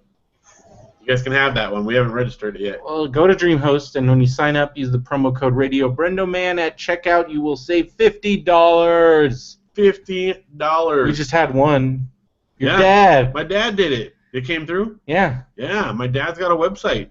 Yeah. He's doing, what is it? Adventure? Adventure Not Adventure Time. Tours? Adventure Tours?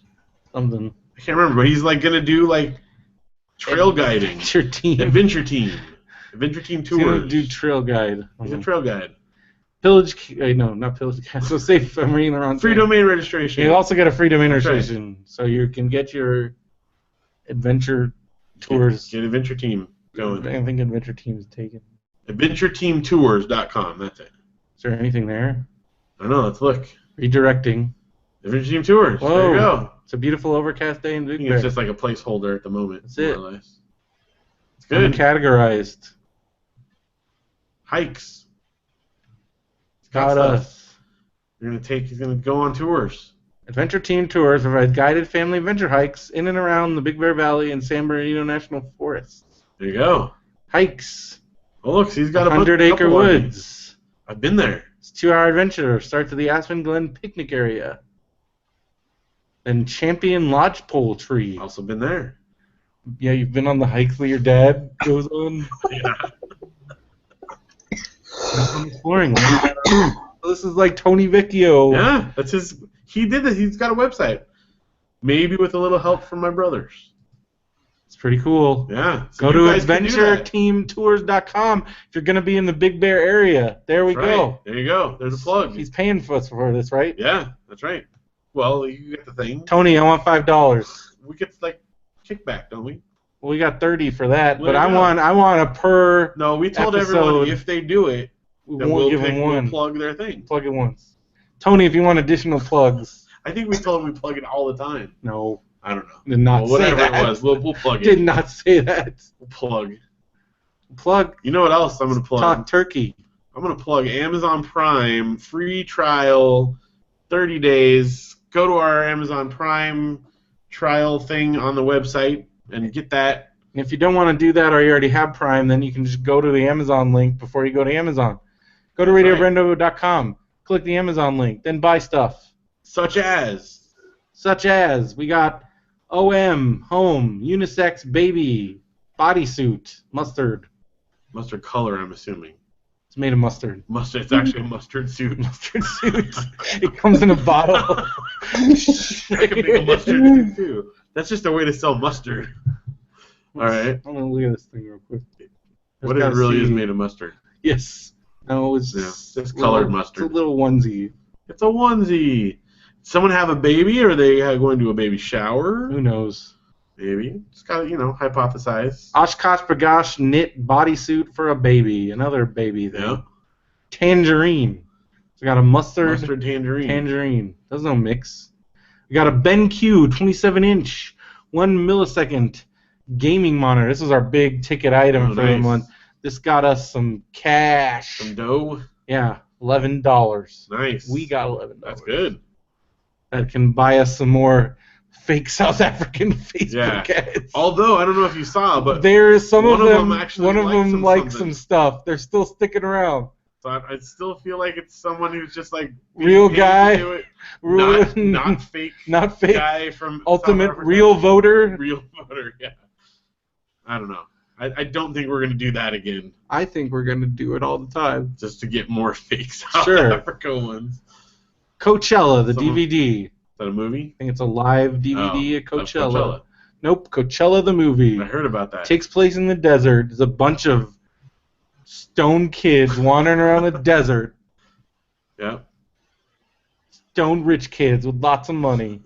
And heat stroke. And how do they figure out how to live? Sounds like a great movie. Also, it's got Radiohead in it. Oh, this is like from all 6 years. It's got a bunch of performances. Best of. Nice. Except 6 years. I think the festival is older now, so this was from older. It's from 2006. Well, there you go. So this is like, this has like the year, because last time I went to Coachella was in 2000. I can't believe that's been that long ago. 2003. That was the Radiohead.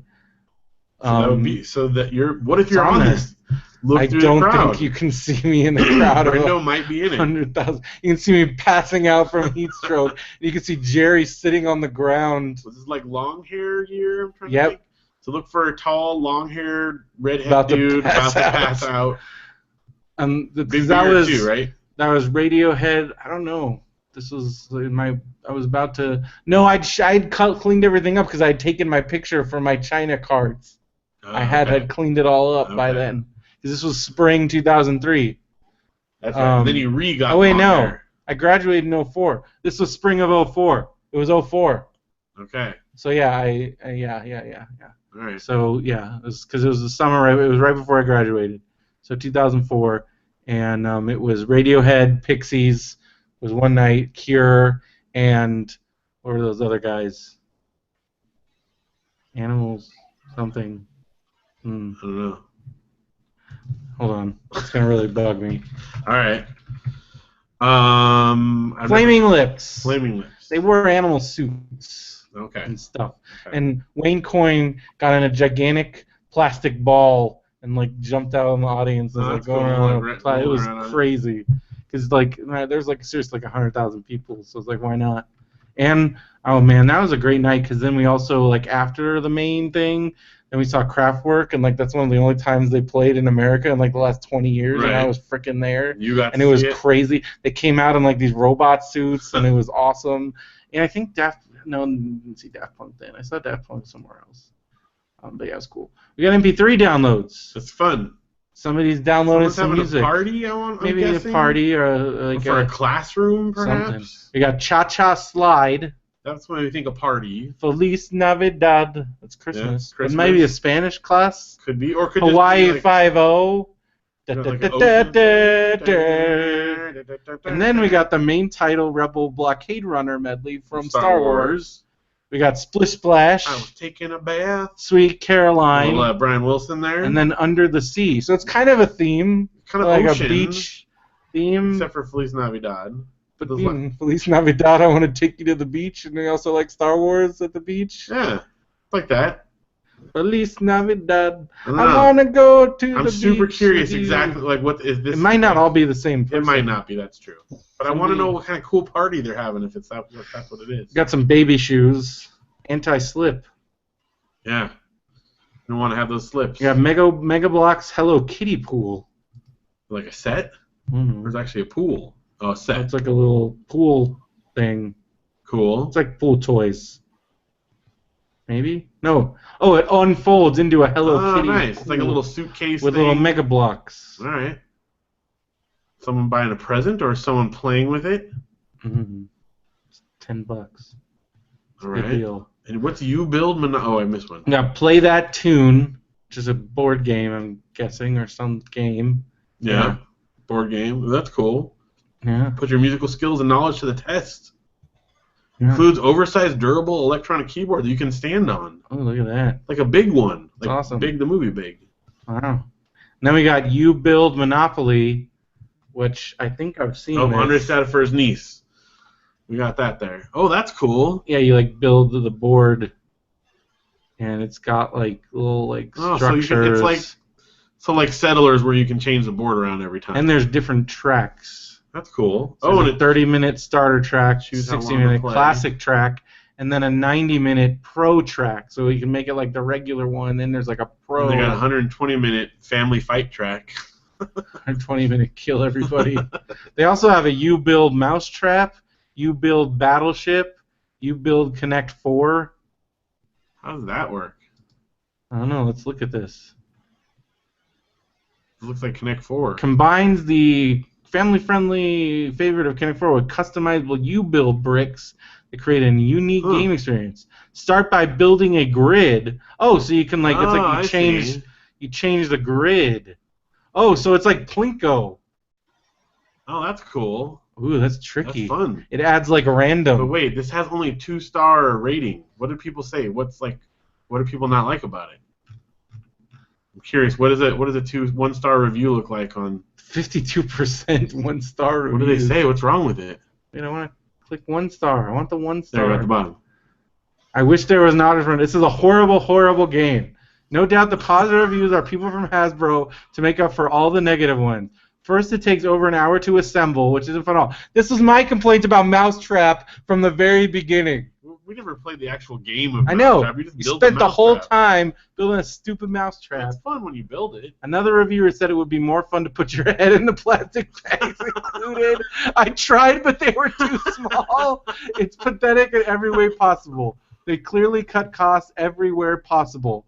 The instructions were skimped on, so they wouldn't have to do them in multiple languages. So no words were included to help build the ridiculous setup with the Lego-type pieces. The pictures didn't help. You're better off copying from the box image and figuring it out. When you do play it, which you have to after spending all that frustrating time putting it together, it's just as bewildering. It could have been a decent concept, but it's so poorly executed I couldn't last a full game. When you do clear the board, once all the pieces are played, guess how you remove them? One by one, or the quick release method, dumping the whole game upside down. Need I say more? Well, I will. Don't waste your time and money. Not so good. Not as funny as I expected. If you like Lego and Connect 4, buy some Lego and a Connect 4 game. Took a long time to put it together, and the little checkers kept falling out and getting stuck. This sounds like not worth the effort. A waste of money to buy and a bigger waste of time to put together. This one, Assemble. It had far too many extra small parts. Easy to lose. See, okay. First it says far too many extra small parts. Then it says no extra parts. One lost part, game over. Which one is it, CK? I call shenanigans. Maybe it's saying extra small. Oh, extra small. And then you lose them, and then there's no extra part. Probably just should have used a different word there. Do not buy this game. So, but I'm wondering, I mean, it almost sounds like these people just don't want to build something. Which, when you buy a game called You Build, that kind of seems like not... Says, here's like a 5-star review. This is 2 great toys in one. The negative reviews complain about the building aspect of the toy rather than how it actually functions. I think the building aspects and the bumper aspect is what makes this kind of so special. Because, yeah, it turns it into... It's called You Build, so I guess it comes down to, do you want to build something or not? It involves more strategy because the players have to adjust the bumpers in order to strategically block and place their chips. Huh, all right. So I think it sounds like something that would be fun. You have to have a lot of patience to set up this game.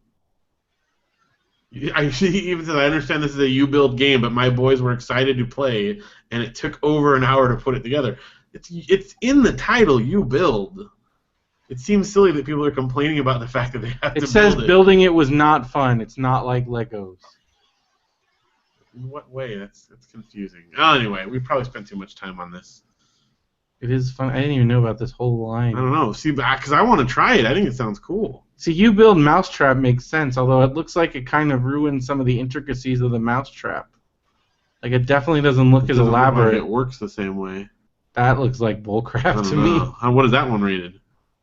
See, that one's got 3.5 stars, but there are a lot of 1 stars. But it doesn't look like it's not as cool as the old one. I don't know. You build all kinds of different stuff. You can change it around.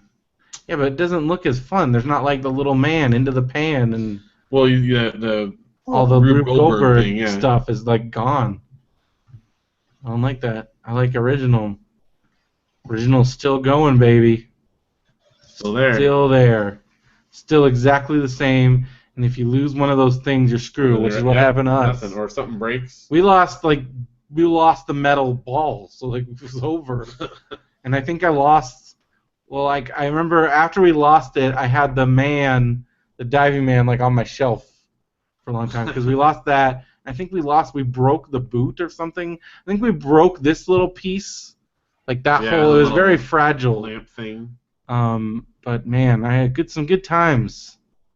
But yeah. Playing the whole game, so you built the trap, like that took forever. I think maybe I've played it. All you wanted was to build that stupid. Yeah. It's pretty awesome. Yeah, I know we definitely lost one of the big like metal balls, either that big one that went in the tub or the smaller one. Yeah. Because the big one flipped the guy. Yeah, you have to have that. Although you could like kind of fudge it, I guess, maybe. Not really. All right. That is our Amazon this week. Speaking of games, we played another round of Lego Heroica this week. Yeah. After school one day, we got the big set finally and put that together. It was really, really fun. So. But now, can you like take all the sets and build? Yeah, we've already done it. We've combined them and all because you can like rebuild it every single time you play. It's totally different. It's really cool. So we need to do it. But thank you guys for buying stuff on Amazon. Yep, it's already past my bedtime. Appreciate it. We're gonna fly through the end here. Facebook group. Go check out our Facebook group. Join it. Go to RadioBrendo.com to get links to our Facebook group and our subreddits. Talked about Kickstarter already. Somebody commented on the Facebook. They said vote up on the Reddit. Somebody finally commented again. Yeah. And they said vote all the Radio BrendoMan links. Yes. Do it. So we already talked about our Kickstarter. And don't forget our Clicker Heroes clan. Chris Cavins joined up this week. Nice. So we only have 10 slots. Let's see where we're at here. How many do you have in your thing? We have 10 slots total, so we only have 5 left. Ooh. So we got Kermit, me, Cavins, I don't know who Scooter Booty is, and then Mark. All right. So if you Kermit is at 2602. That's his highest zone. That's really high. Yeah, because you're only at 899. 899 is my highest. Wow. I don't know. Kermit's on it. Yeah. I'm going to get a little ruby right now. All right. So that's what's going on. Radio BrendoMan. Radio space BrendoMan. Capital R, capital B in Brendo, capital M in man. But BrendoMan is all one word. Right. Radio space BrendoMan. See, that's something I fixed on the 7-inch design since you looked at it, as I didn't have the M capitalized. I'm going through, went through and proofread and fine-tuned everything, spacing everything. It takes a while. Because BrendoMan has kind of evolved, because at first it was Brendo Spaceman. Right. Because based off the original Bono shirt. Right. And then I combined them, and it was lowercase m. No, it was not lowercase m. It's never been lowercase m. Okay. But I don't know. It's just the way it's been. That's all right. Well, that's what I'm trying to. Well, because BrendoMan.com, it's like undercase, right. Lowercase. Right. The whole thing is lowercase, right. Even in the logo. But the proper, if you look at my name on BrendoMan.com, when it says posted by, it's always been Brendo capital M. And on the Kevin Smith message board, actually on the Kevin Smith message board, it was Brendo Spaceman, and I didn't change it. I'm talking about on the original board. Right. I think I changed it to all one word, but capital M, like when we did the new board in like 04. But from like 1999 when I first signed up until like 2002 when the old board went away. Brendo Spaceman. No, wait, it was there till 04. So till 04. Brendo Spaceman. Well, it's right on there now, so that's good. Because I never registered for an account when I was in high school because I was too scared. Because I saw how you could get flamed to pieces. Right? I got made fun of the first time I posted. It's like initiation. I guess. Could handle it, and you were good. All right, we already talked about Julian, so jump down to your Sleeping stuff on there. The floor and Julian. Brendo stuff to mention. We need like a song. Brendo stuff to mention. Brendo, why don't you mention some stuff? Okay. Yeah. I went to Not Scary Farm. It was so hot. Oh man, even at night, right? It was like 11 o'clock, and I look at my phone, and it's 93 degrees at 11 o'clock, and I'm like, hey, remember when we wore sweatshirts, and it was cold when we'd be at Scary Farm? Not like, anymore. and then, like, I swear in one of the houses, because some of them, they're like, there's air conditioning, but some of them, I swear we went in one, it had to have been like 100 degrees in that haunted house. That's the scary part, just the and hot all the house. monsters are just kind of like, ah. It's like, ah. Like, some of them you could tell were just, like, just very not comfortable. Because they're covered in stuff. Yeah, and I'm just like, it's okay. It's okay. But, All right, guys. But there were some really good ones this year. I heard there's monsters on some of the rides again? Well, there was monsters on the mine train again. Okay. Not as many as, like, the old times, but they were spaced out enough that, like, they got some really good scares. That's good. Like, our whole train yelled out really loud at like one of the last ones. Because here's what's weird. Knott's always used to be at the forefront. Now, two of the best things they did this year was copying Universal stuff. Okay. Because they had this one maze, Voodoo, where it was like New Orleans. They had it last year, but they improved it this year. They made it way bigger. Okay. Because last year it was like way too short. It was a good maze, but it was way too short. This year they made it like twice the size. And it's like you're out in the bayou and like going through like the old mansions and all this other stuff. And they use the Universal style scare where there's fewer of them, but you have no idea it's coming. Like you'll be going around and then like this guy will pop out, but when they pop out, it's like a really loud noise and like a flashing light, and they come out of nowhere. Not like normal haunt scares. They're kind of like placed in strategic places, but they when you go around that corner.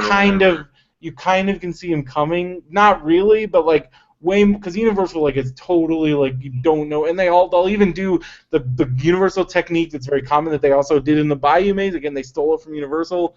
Not saying it's bad because it's still cool. Is the distraction. So they'll have like something to catch your attention, like either like an actor doing something or something where you think the scare is over here, and then they have the really loud real scare. And like they do the bait, they catch your attention. Like look over here, blah. Like so they were doing that. So I'm like it's kind of interesting that like that Universal had caught up that much, where now Knott's is copying them, because Knott's was the innovator for years, like 4 years. The Shakers, that came from Knott's. Yeah. Like that's a Knott's thing. The sliders, Knott's started that. Like all that stuff, like came from Knott's. Did they have monsters on the log ride? No. Oh, okay. Which is unfortunate because like it's because the log ride used to be so good because of the nature of it, they could time it like perfectly. Like they didn't even have to think about it. They just knew exactly when to pop out because you could just time it by when the log comes by. And there were parts like when it's slow, it's not as like when you're going on that like the fast parts and you have no idea when something's gonna scare you. It got to a point where I'd be sitting there with my ears covered, just like make it stop. They can go down like below the yeah. track there. Oh yeah, they out. pop up. The craziest one that would always get me is at some point when it goes outside and there was like a platform underneath, there was a guy under the flume and he had a freaking chainsaw.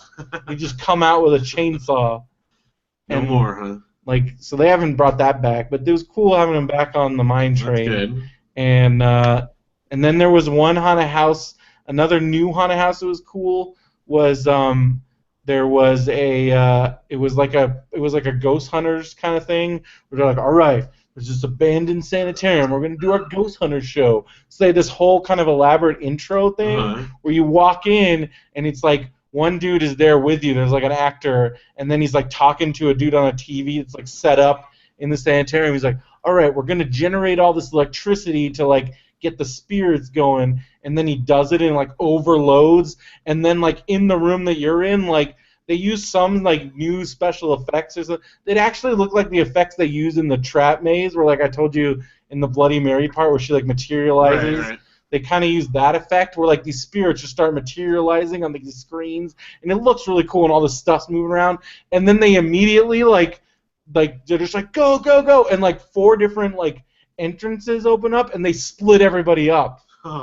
And so I got split up from everybody and I was like, ah! And then like and they're like run like this because like there's just chaos happens and there's like ghosts and then like the inmates get possessed. So there's like these demon inmates and like just all this crazy stuff, and it was pretty nuts. And there's just this feeling of like just urgency to it. And again, I'm separated from my group, so I'm just like, and so it was kind of nuts. It was really nuts. Right. And it's a good year. The one bad thing was they really need to start capping the attendance again, which like they used to, because it's pretty clear that they're just letting in as many people as possible so they can sell those Fright Lane front of the line passes. Oh yeah. Because they push those hard, and I'm like, because like there were some long lines. Did you go on rides too, or just into the mazes? We just did the mazes, and we barely did it all. We got there when it opened, and in order to do everything, we had to stay till it closed. Wow. Because there were some. Usually, if we just do the mazes, like we are done by like. But it was so crowded, and it was hot, and that kind of But it was fine. There's still that dumb laser tag thing that takes over all of Camp Snoopy, which used to be the best scare zone. There's a lot of good stuff there. Well, now it's this laser tag thing that this year they had said they made it better, because last year we tried to do it and they run out of. They basically give you go there and they give you fast passes, except they ran out before we even got over there. And then this year the same thing happened. They said they were gone in 10 minutes. I'm like, so you only have like a small percentage. You have this huge chunk of the park that only a few people can do, and then it makes the rest of the area even more crowded. So they really need to get rid of that. Yeah. I still haven't gotten to do it, and the laser tag things have all. I think there's somebody at Haunt, because they've been trying to get the laser tag maze thing going for years, and they're always dumb. And I feel like. This one, I feel like if it might be cool for all I know, but if no one gets to do it. Yeah, they said the park opened at 7, and they ran out at 7:10. We wouldn't even have made it over there. And Derek says he solved his plug-in issue. Like the smell things, the plugins. Saying that to your microphone, because I don't believe you, because your microphone still sounded like crap. Yeah, we were talking about before the show. You need to buy just a Rock Band mic. Use one. $5. $5. Go to GameStop. Oh, getting into the room. What? Plug me getting into the room. There was trouble last time. I don't know. Oh, getting into the room, like the chat room right now? Oh, okay. Plug-in issue. Okay, Oh, there you I go. was like, I'm sorry. Plug in, there you go. Well, good. Oh, that's right, okay. because he had an issue. That's right. Congratulations, you're here. We did. Also, the Elvira show was particularly bad this year. Really? It's always pretty bad. This year, like, she wasn't even clever about just like a million, like, look at my boobs. Like, that's how it always is, but like this year, it wasn't even like trying to be clever. It was just like, look at my boobs. Also, it should have been, and also like, I just feel bad because like she's 64 years old. Hey, she's doing it. I know, but it's like it's real sad. It's not even funny anymore. Like it's not funny. It used to be funny. I don't know. I mean I haven't seen it now, but it's it was a thing. It's not and like I mean the only good things there last year there was more sideshow guys, and this year there wasn't as many sideshow guys.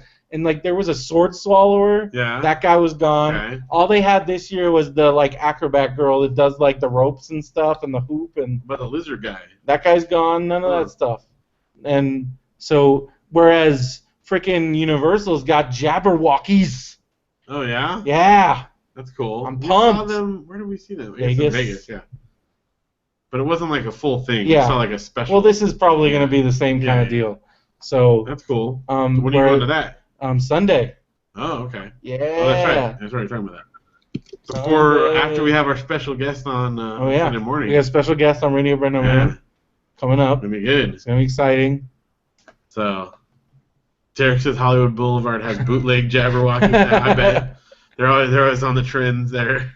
So, but yeah, and Elvira like tried to like improv jokes and like she fumbled. No. Like bad. I'm like, oh come on, like you should have first of all you're doing 2 shows a night, like you shouldn't be fumbling around. It wasn't like she was getting heckled, but she had a hard time if the audience like yelled stuff, like and like it just like threw her off like big time. Wow. And I'm like, come on. So yeah, there was the acrobat girl, but she was okay, and then a lot of just dancing to dubstep. Way too much dubstep. That's not exactly what I think of when I think of Elvira. Yeah, well, it was like the in-between when Elvira would go off stage, and normally that's when they have the sideshow guys. They had this awesome sword swallower last year, and yeah, he wasn't there, and it was just like weird dubstep dancing. What are people yelling, like stuff about? Well, like when she's telling her jokes, and they'd be like Donald Trump, like she's like got this dumb and like boobs. I love you, Elvira. I thought it was just stuff like, you stole your act from Vampira. Yeah. Nobody knows who that is, so. Come on, everyone saw Ed Wood, right? Yes, because it was a highly successful movie. It totally was, right? Sold a ton of tickets. Everyone's seen Plan 9, though. No. This is not like as popular as I think it is. I don't think so. Everyone's seen Plan 9. Everybody knows about it, but how many people have actually watched it? I've watched it like more times than I can I know count. that, but most people don't. I don't know. Derek, have you actually watched Plan 9 from I outer bet space? you Derek has. He says no. He's never. Even Derek hasn't watched it. Oh my gosh. You can watch it for free. Andres, have you watched Plan 9? Are you listening? I'm curious. Just informal survey. Informal survey of who's in the chat right now. See? What? I told you. What? This is crazy. I thought everyone had seen that. No. Oh my gosh. It's just something people like to talk about. But is it on Netflix? It's for free on YouTube. This is our we used to do Netflix assignments. We haven't done that in a long, long time. But this week it might be on Netflix. It might be on Netflix. If not, I guarantee you it's on YouTube. This is. Yeah, but Jerry had seen it because he saw it all the time. Plan 9 from Outer Space. Watch it. It's fantastic. It's terrible. It's all the wonderful that you imagine it might be. It's Ed Wood at its finest. Man, I can't believe that. I really thought everyone had seen that. I thought that was just like something everyone did. No, most people. We're weird. You've seen it though. Of course. When did you see it first? Like in high school. Okay. So I have a crazy maybe story. Even before that. Who showed it to you? I was probably on KCOP or something. Okay, here's how I found it. I was babysitting, and I was like in 8th grade, and I babysat for these kids. Maybe it was freshman year. I don't know, somewhere right in there. And I was babysitting for these kids, and the dad had this like crazy B-movie collection, and I was super stoked on it because I love weird movies. And I was talking to him about it, and he's like, well, I got Plan 9. And I'm like, what's that? And he's like, you've never seen Plan 9? He's like, after the kids go to bed, you watch this. And I did it, and I'm like, oh my gosh. And I was like hooked. And it was a VHS tape, but it had like a little like special features. You know, they would do that sometimes at like at the end. It talked a little bit about Ed Wood, and I was like hooked from then on. So now I'm pretty sure if it was either KTTY or whatever that channel was, that like Channel 13. Yeah, it showed all old stuff. It showed that and like Freddy's Nightmares and all that stuff. I don't know. I just remember watching stuff late at night there, or Joe Bob Briggs on TBS. He showed lots of stuff because that's definitely. We talked with Greg Pruse about Night of the Lepus. Yeah. Because I saw that on TBS at least 5 or 6 times. Those late night like terrible old movies. Well, his like so trailer good. park, whatever the Joe Bob Briggs thing was. But then like there was a guy on, I know it was Channel 13, and then there was Channel UHF 69, Channel 69.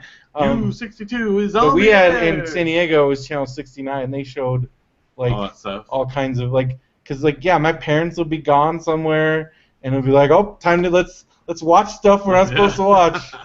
And it would always bad horror movies or like bad dumb. Another one I remember that I did watch on like one of those UHF stations was Them, the one with the giant ants. Yeah. Remember that one? And then another one, it was like, I think it was some kind of aliens, and it was the whole thing is they found out they were like vulnerable to water.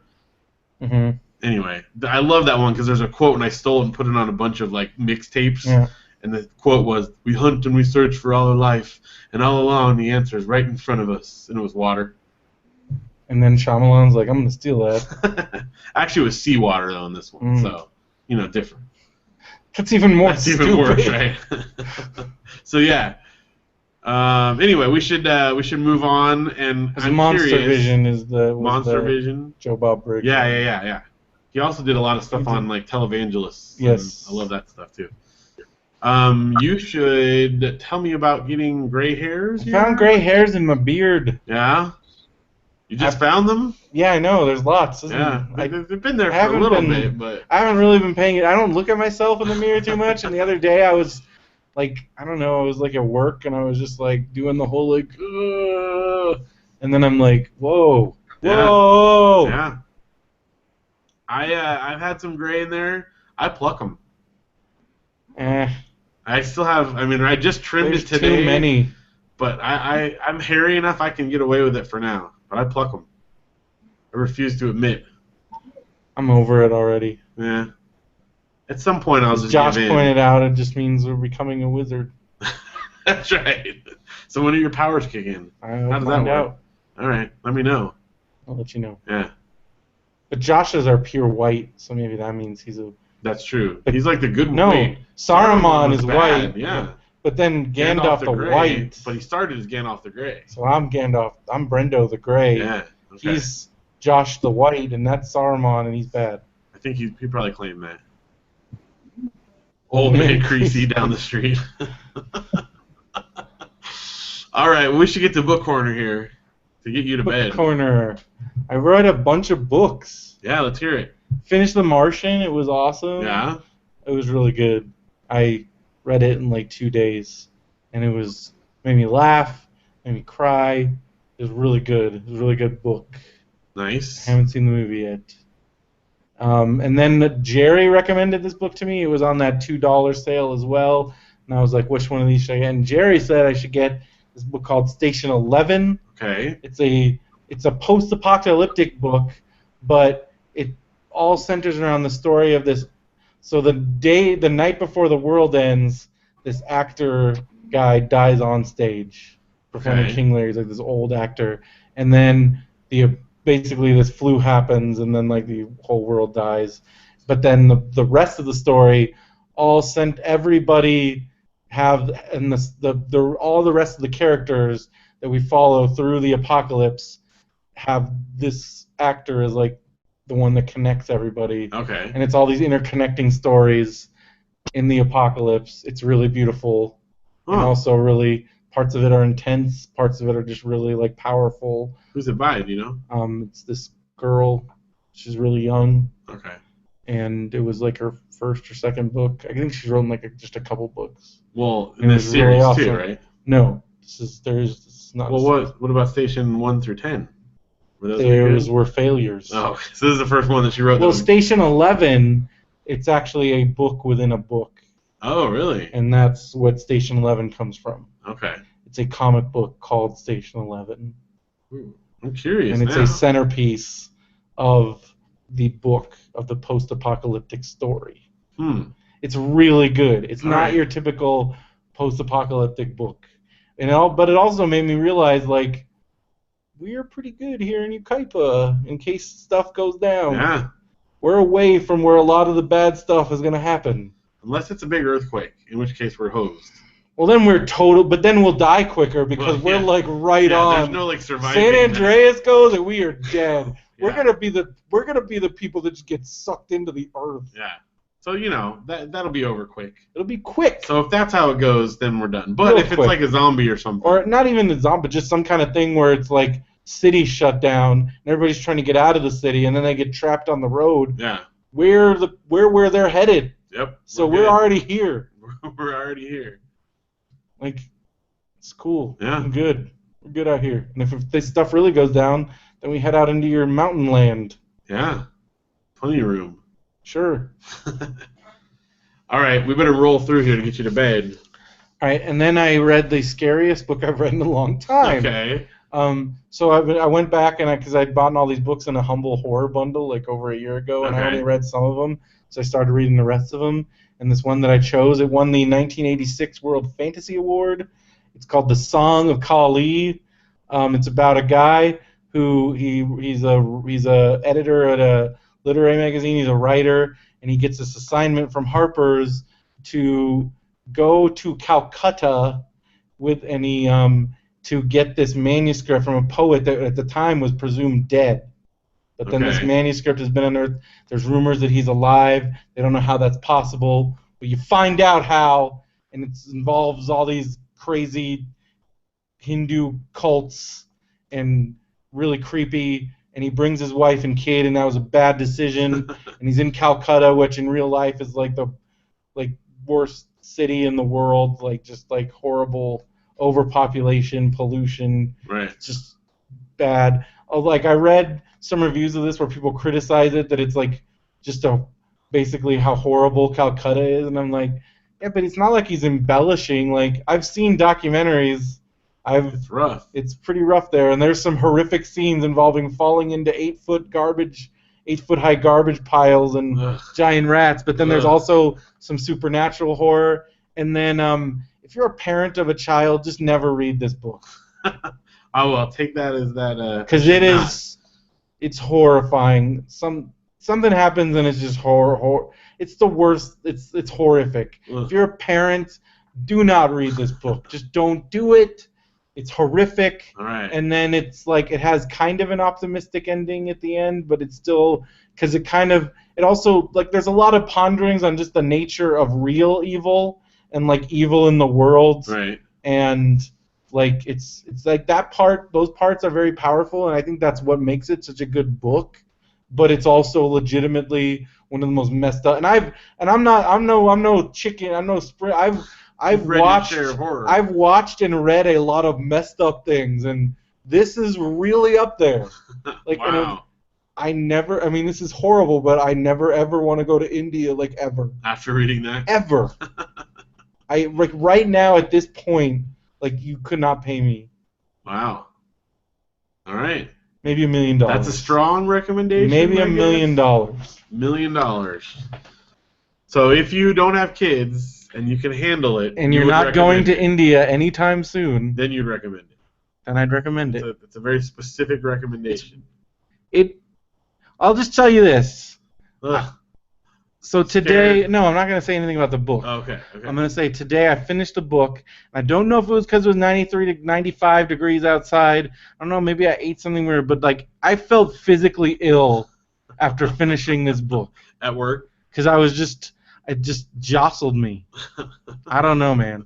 It's really good though. So it's a great book. For a horror book, If you're not a parent, you don't. As long as you like horror and you don't mind being physically ill. I was physically ill after reading this book. I'm not anymore, but like, it messed me up, man. Okay. But also, I was really, I don't know. I think I ate a donut. Like, I ate like 2 donuts like as soon as I got to work, and like I don't know if that messed me up, but like, and then also it was really hot. Yeah. And I had to push this cart like all the way to the other side of the campus and then back for no reason. Oh crap! I forgot to pick up that computer, son of a bitch. Ah! Don't forget to do it in the morning. I forgot to do that. Right on your hand. Crap. Oh, no. That's the other thing that's stressful about my job is there's always something, and then I always forget things, and I can't keep track. That's how much, just always stuff, constant stuff. I think I'm all like caught up, and then I go back, and there's like a giant friggin' Mac thing under my. There's like 4 boxes under my bench, and like crap, it just never ends. It's like being on that. It reminds me. That's what's the stress. I think it's just that it's like you're on an assembly line and it just doesn't stop. Right. And it's like I remember being on that line at Scholastic and just like I'm like like the moment I like try and then like it's like more and more and more and it's like backing up and then it's like and then I get it all, I power through and just I'm like and then I look on and there's more and more and more and more and it never stops. You're the critical path. And then I'm like, am I just a hamster running in a wheel and it's pointless and everything sucks and it's pointless? Despite all this rage, you're still just a rat in a cage. Yes. All right. What else are you reading? Currently, I'm reading another book from that horror thing. It's called We Are All Completely Fine. So far, what I gathered is it's about these people. They're all in this group therapy session, and it turns out it's all for victims. So like in horror movies, there's all just these horrific things happen. And you're like, I wonder what happened to that person that stuff had. Like the survivors of all these crazy things. Like for instance, the girl that survives Texas Chainsaw Massacre. What happened to her? So this is a group. In this group therapy session, it's all people that have survived. Like one of them survived this serial killer guy that like did he does scrimshaw on people's bones. Oh God. And like while they're alive. And she survived that. Another dude, they find this one of the dudes, he's like an old dude, and he's in a wheelchair, and he's missing 2 arms, and it turns out he survived this cannibal family. Ugh. And they were like eating him alive. But they're in this. So it's like the recovery. So they're in this group for that. Huh. And like, but something bad starts happening. Well, of course it does. And then this other guy can like see monsters, but only he can see them, but they're real.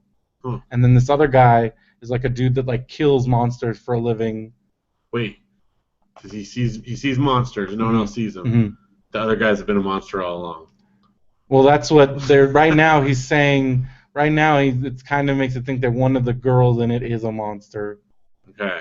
So you already. So I already guessed it. It's only 30% of the book done, so I don't know. I think there's another twist. More to it than that. Yeah. There's more to it. I think she's actually a good monster, and then there's actually way worse monsters. And there's something else going on. All right. I don't know. I think the doctor's evil. It could be. That's a good like horror trope, right? Yeah. Yeah. Well, like Stephen King wrote this book he wrote a short story in Night Shift. It's one of the freakier stories in Night Shift called The Boogeyman. Except the movie that they made had nothing to do with his story. Okay. So there was a Dollar Baby short movie on The Boogeyman that's actually really good. Did Frank Darabont do that one? No, I don't think he did. He did he did The Last Rung on the Ladder. Okay. Look it up. Last Rung on the Ladder. Frank Darabont. It's real good. That's what got him everything. That's what started his career. Okay. Anyways, the story of the Boogeyman. This guy goes to a psychiatrist, because he thinks he's going crazy, because he thinks the Boogeyman's real. And he tells this story about when he was a kid, and the Boogeyman got his sister or something, and it's a real person, but he thought he was safe. He's been running from him his whole life. And then the doctor takes off his human suit, and it's the Boogeyman. And he's like, I gotcha! Ah! All right. But if that's how the Boogeyman would operate. that's totally how he would. Anyways. Still reading the rest is noise. Well, here's the thing. It could be any print. It's just because I'm only on the bathroom. It's the only time I read it is when I'm in the toilet. And it's a very limited time. Because when I'm at work on the toilet, I read on my phone. Right. When I'm here, I read on my ebook. So I just don't read print book as much.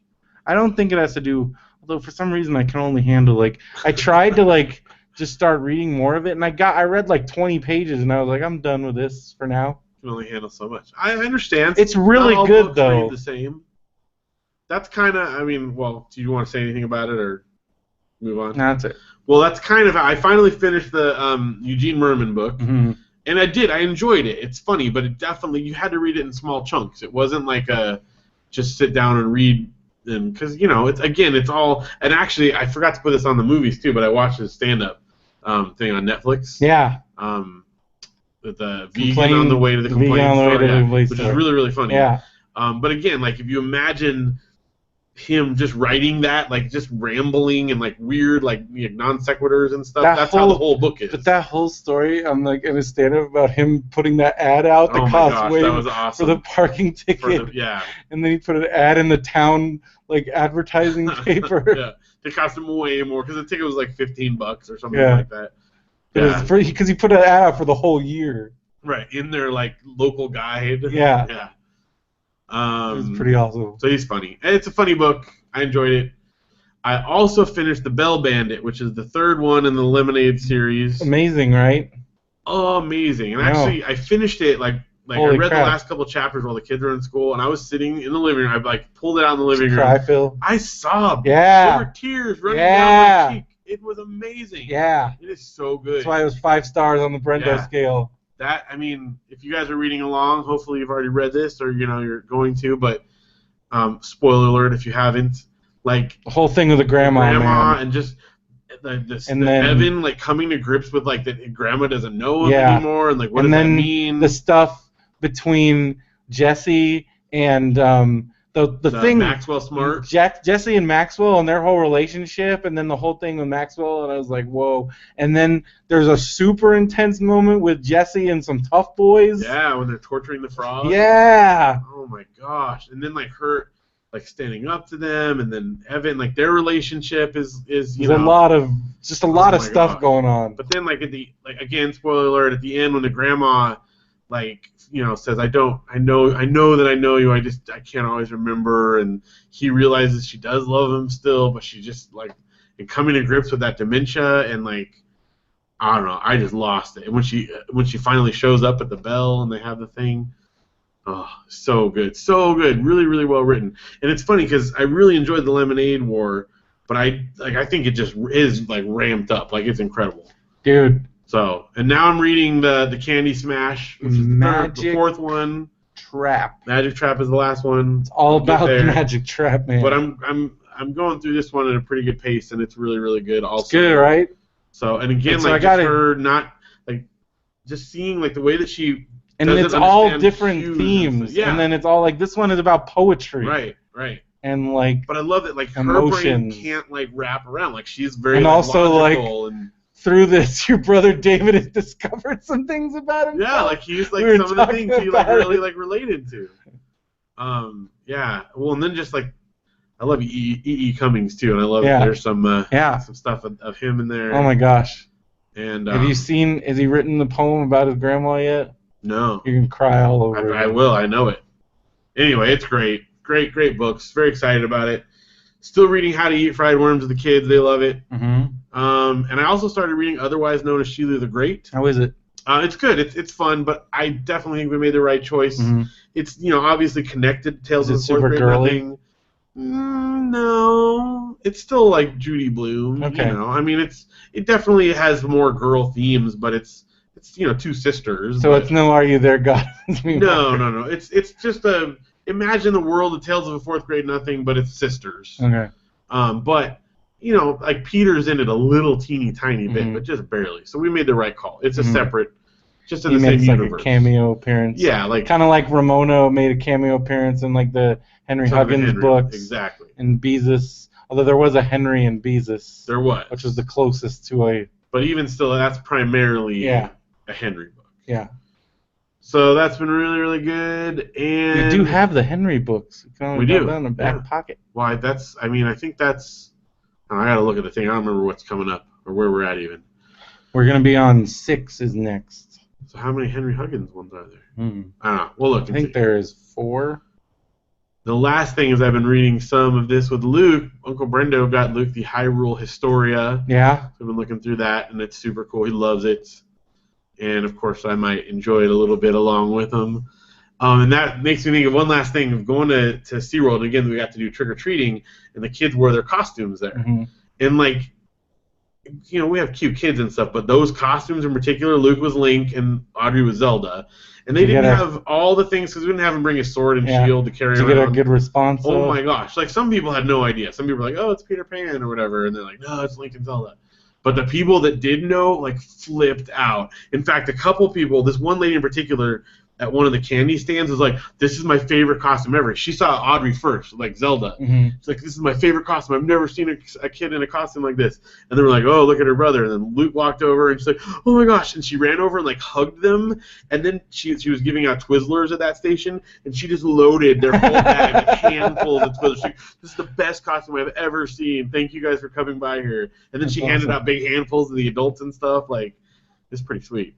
So, yeah, we got a great response. Wait, adults get candy, too? Yeah. Oh, yeah. Why haven't I been to this? Oh, dude. It's, I mean, good or bad. I want candy. We had so I much haven't been candy. trick-or-treating in, like, forever. They give out, because at first I was all bashful and like, could I get one? They're like, oh, parents get it, too. And they're just, they have bags there. You can get as much as you want. I want to go. And they're totally, like, they're not stingy. You can go back to the stations as much as you want. If there's one you really like, you just keep going back to that station. It's nuts. And the lines are not that long, either. Mm. Anyway, and then a final note on that. Later on that night, we went to the movies, and the kids saw Pan. Mm-hmm. And so, again, like a lot of people thought he was dressed as Peter Pan because they still had the costume on. But afterwards in the lobby, we were standing around, and this, like, couple, like young couple, probably in their 20s, you know, something like that. And they saw them, they're like, oh my gosh, you are the best parents ever. And I didn't know what at first what they're talking about. And they're like, that's amazing. I've never seen kids dress up like Link and Zelda. And they're talking about how that's like their favorite game. They played together as like a couple. They're like, if we ever have kids, we want our kids to be like your kids. Because Luke came over and was telling them like, oh, my favorite is Ocarina of Time. And I also like this and that. And they're like, oh my gosh, oh, maybe we could have kids. This is amazing. Like seriously, like they were like almost in tears like with how amazing they were. So it was pretty fun. So we got a lot of mileage out of those costumes. That's awesome. All right. That's my books. Mm-hmm. I already said vaudeville theaters. Well, yeah, a lot of good stuff coming through. For sake of time, pay attention to that. PopVoxMusic.com. A lot of good things coming, but almost completely done putting together Vaudeville Theater 2, and there will be a BrendoMan All-Star song on it. So it's good. All right, let's run down this quickly. All right. New movies. I saw The Visit. Yeah, and you loved it so much. I did. It was awesome. It was so good. It was the best. Okay, for me. Janelle said she screamed. She did. She screamed a lot. It was definitely intense. It was scary. Is there jump scares? There's jump scares. There's also just really creepy, like. I don't like jump scares. I like real creepy stuff. I would say there was more creepy than jump for me. Like, it was just kind of an overall sense of, like, oh, my gosh, like, it's a little disturbing. It's very, like, it's PG-13, so it's not too crazy, but they, you know, it's very disturbing. And I think because it's that found footage style, you know, it feels that much more real because the kid actors are amazing in it. Mm-hmm. So, you know, because it kind of, if you don't have good actors with a found footage, then, you know, it's bad. But anyway, it was just really, really good. For me, it was the best one since Lady in the Water. Which I know some people are basically saying that's worse than Dog. But I love Lady in the Water, so I'm not spoiling it. I will. You can go to moviepooper.com. Yeah, if you want, if you really want to. Matthew told me. Here's the thing, though. There is a twist. A twist? What a twist? But it definitely doesn't hinge on that. It's not like a Sixth Sense. It's like a horror movie twist. It sounded like it's just a normal horror movie it's twist. It's not like a Sixth Sense where, oh my gosh, I have to go back and watch the whole movie. No. It's more of just, it's a standard, like, movie twist, like you said. So even if you knew it, it doesn't change how intense the movie is. It's just a little bit of a twist.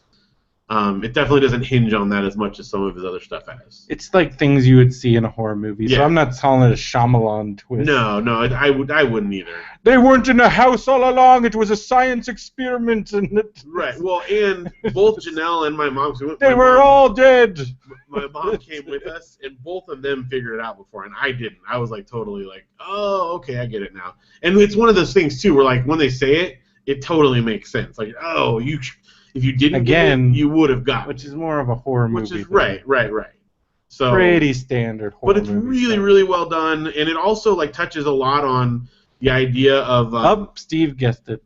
yeah, yeah. But again, even though I'm not going to say it out loud, but even though that's the case, it doesn't change how like I mean, it's creepy, and it touches on dementia and getting old and the concept of death, and there's some gross stuff. There's definitely some gross stuff. Poop stuff. Yeah, there's poop stuff. There poop was one particular poop thing I had to look away briefly. But anyway, it's really, really good. So I would recommend it. I know that some people will say, "Oh, of course, Phil would recommend it." Yes, Steve, for reals, for serious. Yeah. That's it. That's it. That's it. That's not. I mean, again, that doesn't. The whole movie doesn't hinge on that. It's much more than that. So. First thing out of my mind, exactly. Yeah. Which most horror movies, that's like about as much as they're gonna put effort into the. Yeah. And I mean, a lot of the movie, it's not even like a last minute one either. Yeah. Like it happens partway through. Yeah. So it's. And then the real terror begins. Right. Exactly. You know. So. Anyway, super good. And we should get to your DVDs now. This is up to you. This could be as long or as short as you want it to be. Okay. Well, I've been watching WWE Network. There was some cool stuff on there. There was a live Madison Square Garden show last weekend, and NXT pay-per-view was freaking awesome. There was the main event of the last NXT special. It was a 30-minute Iron Man match it was a women's match. What they like, it's only like rarely has there been there's never been a women's match headlining a pay-per-view, which wasn't technically a pay-per-view, but it was about its closest thing. And again, for having a women's match headlining it, it was awesome. And it was a great match. Cool. And they had a whole thing at the end where everybody came out because it was Sasha Banks' last match in NXT probably. And it was awesome. It's really good. If you like wrestling, if you like women's wrestling, this is like legitimate. Because like that's the whole thing is this women's wrestling is at a crossroads in WWE where like on NXT and then kind of on the main roster, they're starting to take it more seriously because it used to just be very like 5-minute divas matches, right? And now it's like these girls can actually wrestle and like it's real, you know, it's on the same level, right? Which it should be. That's where it belongs, and especially in this world of, you know, there's lots of tough women. There's like women athletes are making huge headways. You got Ronda Rousey in MMA and like the U.S. women's soccer team, right, and all these other, you know. So why can't we have why can't women have a big impact in WWE? So it's kind of cool. And then New Japan World, they just did their second pay-per-view ever with English commentary. So I'm excited. I don't know if you paid attention, but yeah, like things like Deborah won the women's WWE title, and I'm pretty sure it was like a bra and panties match, things like that, or like mud wrestling. Kind of thing, yeah. Like the late '90s was like the worst. Like it's women's, like it was really bad. It was an evening gown match. Oh my gosh. Where again, like yeah. You can guess. Yeah. You can guess.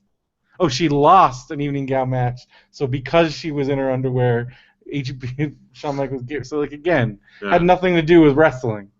Ronda Rousey would punch an evening gown match in the face. Well, have you seen, like, I actually fear for Justin Bieber right now. No. She's gunning for him.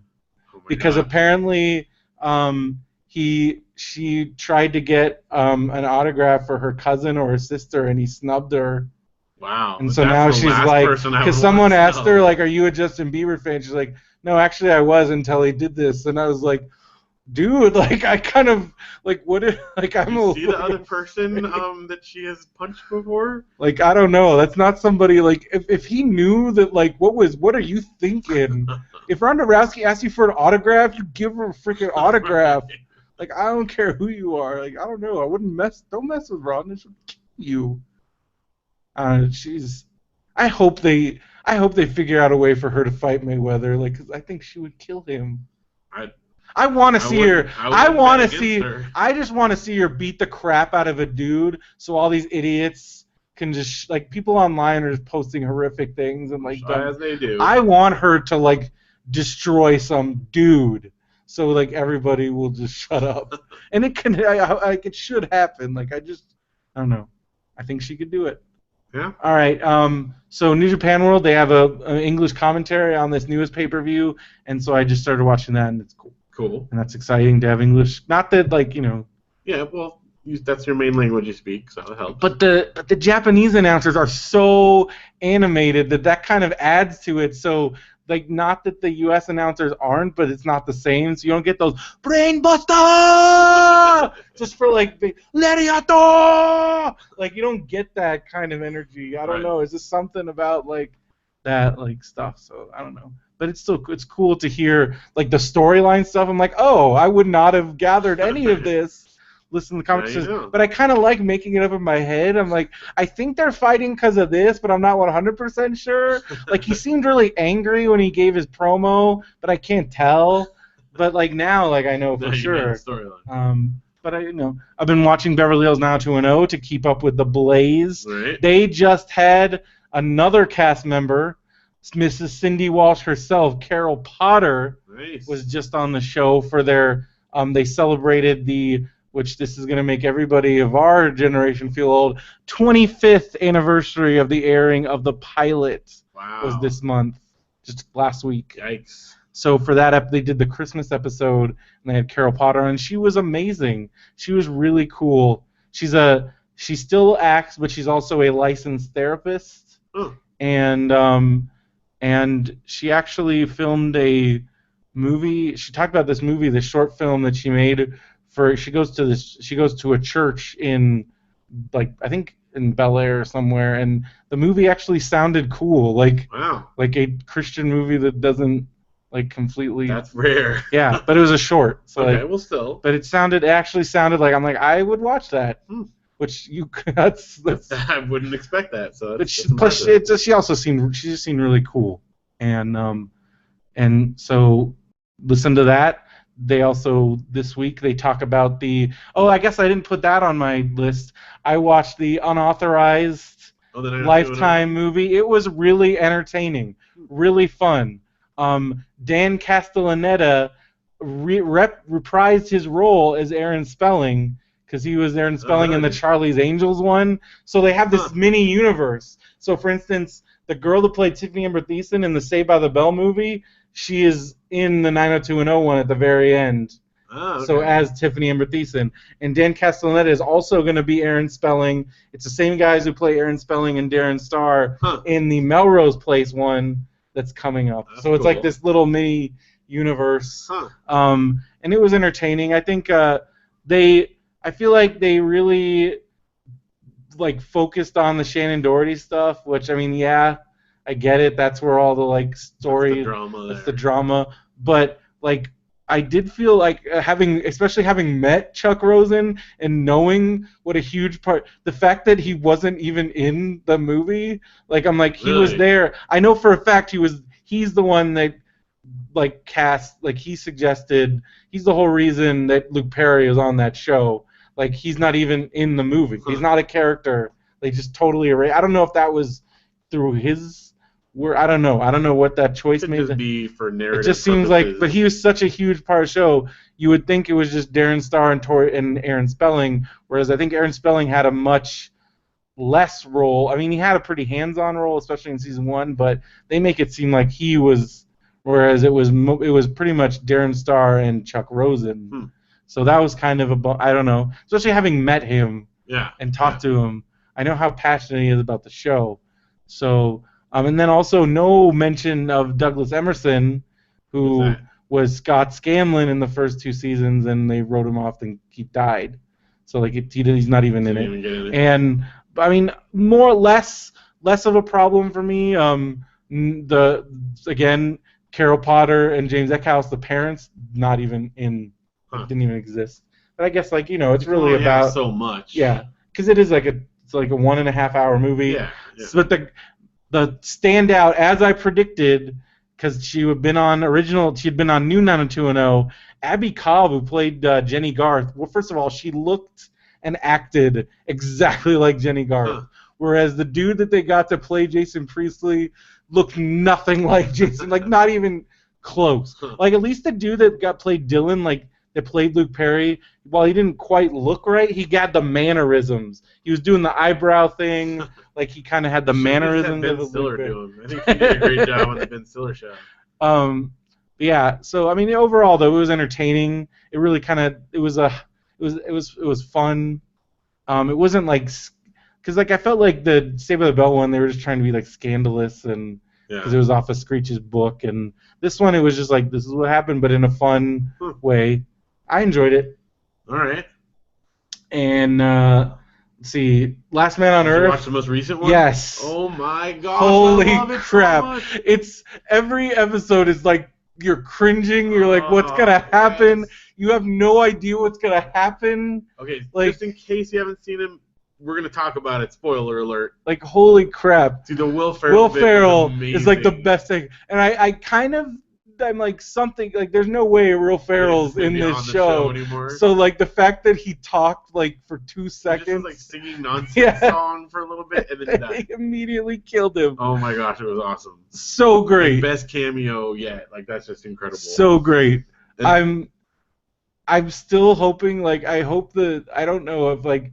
If I want Sudeikis, like I can't, I want. How are they gonna do? How are they gonna? But who knows? Like every episode totally changes the entire show. Yeah, and it's crazy. You have no idea where it's gonna go. This episode, like from the beginning to where they are at the end, like how, like what the heck? How do they? And oh my gosh, when he so comes in with funny. the gun, and you're like, no. It's like she had convinced him. Fixed it all. She fixed it, but he was in this crazy Tandy thing, and like God. Phil, and like it just dumps the other girl to be with Kristen. Carol. Carol. Oh my gosh, it's so good. I love it. It's like the best. The thing where he's like, Todd's gay. I knew it. Oh, I was just saying that. Oh my gosh. And Todd, I love Todd. Todd's great. I remember the time he almost killed me. And when he like just starts crying, well, I'm just thinking about whatever Will Ferrell's name was. And Mary Steenburgen. Yeah, or like Toast was so great. Oh my gosh, I love that show so much. Oh, it's my favorite live action show. Yeah. And then speaking of wonderful shows, and then Bob's Burgers. Now, I've only watched one episode. I just watched the second episode. The second one yet. It's great. The first one was amazing. They're awesome. Yes. So funny. The second one, I'll just say, Tina, she falls in with this dude that's like a Banksy type guy. Okay. And he's called, I forgot what he's called. Oh, Ghost Kid. Ghost Kid. Because he does, his tags are ghosts. It's like Ghost Kid. It's just so. And my favorite animated thing the Bob plot is there's a parade in town, and they put the porta potties for the parade right in front of the restaurant. So he's ticked off about that. It's really funny. Oh, it's so good. That first episode back in was great. It's fantastic. What is it? RoboStash? RoboStash. And then wasn't there some news about they're like renewing it for 2 more seasons? Yeah, or something I think so. Like that. Yeah. Which is good. I'm happy. Super stoked. All right. Bob's Burgers great. Oh yeah. Scream Queens. I've really enjoyed the show. Yeah. It's super. It's not for the faint of heart because it's really violent, but it's really entertaining. Jamie Lee Curtis is great. Nassim Petarod is really funny. Oh really? Yeah, it's real good. Leah Michelle is good. Emma Roberts is like the stereotypical, like she's like the Heather Donahue from Heathers. Oh, okay. Like the main Heather. Yeah. Like it's kind of like that, except they're the Chanels, so they're all named Chanel. Oh, and Haley Stanfield. Oh, really? Yes. That's cool. Not Haley Stanfield. She's the one from True Grit. Not that one. Okay, then who? The one from Little Miss Sunshine. What's her name? Oh. Little Miss Sunshine Girl. What is her name? Little Miss Sunshine Girl. What is her name? It is Abigail Breslin. Steve typed faster than you Googled. All right, there you go. So she's in it. Yes. Okay. She's one of the Chanels. So it'll be like Chanel number 1, number 2, number 3, number 4, number 5, and yeah. I like Heather, so you know.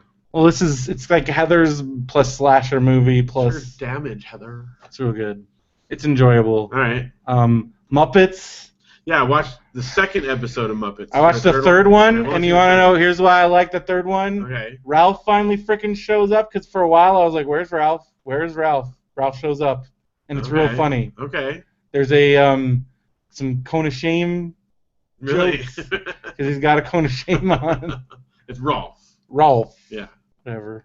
Just saying, just a Rolf. Point of clarification. The dog. It's fine. Ralph shows up finally. And there's a great story with Fozzie and Kermit. Fozzie is like, it's real funny. The second episode was good. Josh Groban. Josh Groban was really funny. Yeah. But I didn't like it as much as I liked the first one. I like the third one the most, I think. So I don't know, but I'm on board still. I like the second one with all the cookies and the bears on the cookies. Yeah. And then he sells them all to the Electric Mayhem. Yeah. I'm not saying it wasn't funny. I just because they're like, wait, because I love that they're just like, wait, what are you doing? Just go in there. Like, more cookies. It's good, I think it's definitely got potential to be a good show. Big Bear was mentioned. Like in the town. Second episode? In the third episode, I think. The third episode. Okay. Well, anyway, it's good though. I'm glad they brought it back. I enjoy it. Stuff. It's cool. One of the things Mike and I argued about was he hates it because he's like, it's not the Muppets that I know. I'm like, I don't think it's a new show. Like, first of all, it's new, and he's like, this is ABC. I don't know. Sometimes Mike gets on like the liberal Hollywood agenda thing. I mean, I'm like, first of all, watch maybe not the Muppet Show, but the movie Muppets definitely, and the SNL Muppets definitely were. Yeah, and again, going back, the Muppet Show was not as clean as everybody seems to think it was. Again, pilot was called Sex and Violence of the original one, and it might be a little edgier than that, but it's not not out of character for what they have done in the past. Again, I don't think, because he's like drug jokes. I'm like, the Electric Mayhem. That's the whole joke with the Electric Mayhem. They're all stoned. That's what it's always been. Yeah. Always. Show me a scene in any Muppets where it's not what's involving the Electric Mayhem where the punchline is not there high. Right. Ooh, man. I mean, that's what it is. Like, there's no. Just because they said it now just doesn't mean they're more. Again, it might be a little edgier, but it's not out of character for what I think of the Muppets. It's definitely one that I will wait for longer to show my kids. Yeah. But that doesn't mean it's still not good. All right. Speaking of funny. Yes. I'm watching SNL. I watched one clip. So, the first episode, Miley Cyrus episode, you might have called that. You should have just called it the Leslie frickin' Jones Show. Really? She was in like every sketch. Oh, yes. She was so funny. She killed it on Update, and then like it's really good. And Miley was great. And did they do the Miley Cyrus show? No. Oh. Unless it got cut. Well, I don't know. I do watch the YouTube version. That's how I do it. So who knows? Not the YouTube, the Hulu. I watch it on Hulu, which I still don't. I think they cut stuff. They definitely do. So I don't even know. They might have. It's upsetting. Yeah. I want full SNL, and I don't. I'm gonna have to start pirating it. I guess because that's the only way you get them all. Yeah. But then Amy Schumer, her monologue was because she did basically, in stand-ups, they basically just do a stand-up set. Oh, it was great. She had a great kind of funny but also meaningful thing about like kids little girls role models right now are literally the Kardashians, and she's talking about that, and she's like, and like then they sang Spice. They had a whole sketch where they're like, it was her and I forgot who else, but they were on an airplane. They were doing. Oh, it was Vanessa Bayer. Okay. And they were doing this whole bit where for their opening, to just kind of make it fun with like the pre-flight instructions. They did it to Wannabe, and but they were doing that, and then one of them gets sucked out of the plane. It's really funny, good. And it was really funny. Now, what happened? Tracy Morgan is supposed to host one. Is that next? Still happening? I think that's next. Next, okay. Because originally he was going to do the opening. He was always going to be Miley. Okay. And then I think he was going to be second or third, but I think they shifted it around. I think he's next week. I want him to be back. Well, did you see him at the Emmys? No. He was a surprise at the Emmys. He was great. Oh, okay. He's got it, man. Yeah. It's there. Good. The teacher porn sketch was really. Yeah, there was like this. It was like on a porn movie, but like so it's the whole like after school teacher. But then AD Brian comes like, "Hey, Miss Sansa, I need help with my schoolwork." I was like, "Wait, what are you doing here?" Like it was Okay. pretty silly. The only one that I watched is the gun one. Yeah. They like give each other. Yeah. I just happened to come across it. That was That funny. was pretty funny. There's a lot of funny stuff. It's been good. Good. I liked it. Pretty good. It's been Is there a good. new cast member? There is one new dude. Okay. It's a dude. I need to check it out. He's just kind of been doing background stuff. Well, that's how it goes. He's funny. And then also because it got put in my queue because of SNL, it was part of the SNL. It's on Hulu. You definitely should check it out. Live from New York, the Live from New York documentary. One. It's great especially for like because it covers the whole history of the show, and they do touch on a lot of stuff. It's definitely not as super because like James Franco's was like super inside baseball. Absolutely. Like super. So like for your average person, to the point where the average person probably wouldn't even be interested in watching because it's like beyond inside. Like and like this one, they don't go in. You don't see any of that stuff. It's just an overall history of the show with interviews, and they interview a lot of people. I would have liked to have seen more interviews. Like they didn't get like like a lot. It was like a lot of the early people, and then a lot of like the people now, but like not as many middle people. Like no Sandler, no Spade. Like a lot of those. But it was like they had most of the original cast. So like a lot of Lorraine Newman, and which was good. That's cool. You don't hear from some of them as much, and Jane Curtin. So a lot of Garrett Morris. So they get like the original cast. Was he just in Ant-Man? Yes, it was awesome. Fun little bit there. Which was great because he was Ant-Man. Yeah. And I thought that was a fun little like nod to the history. But so they had that was, and it was also they kind of like.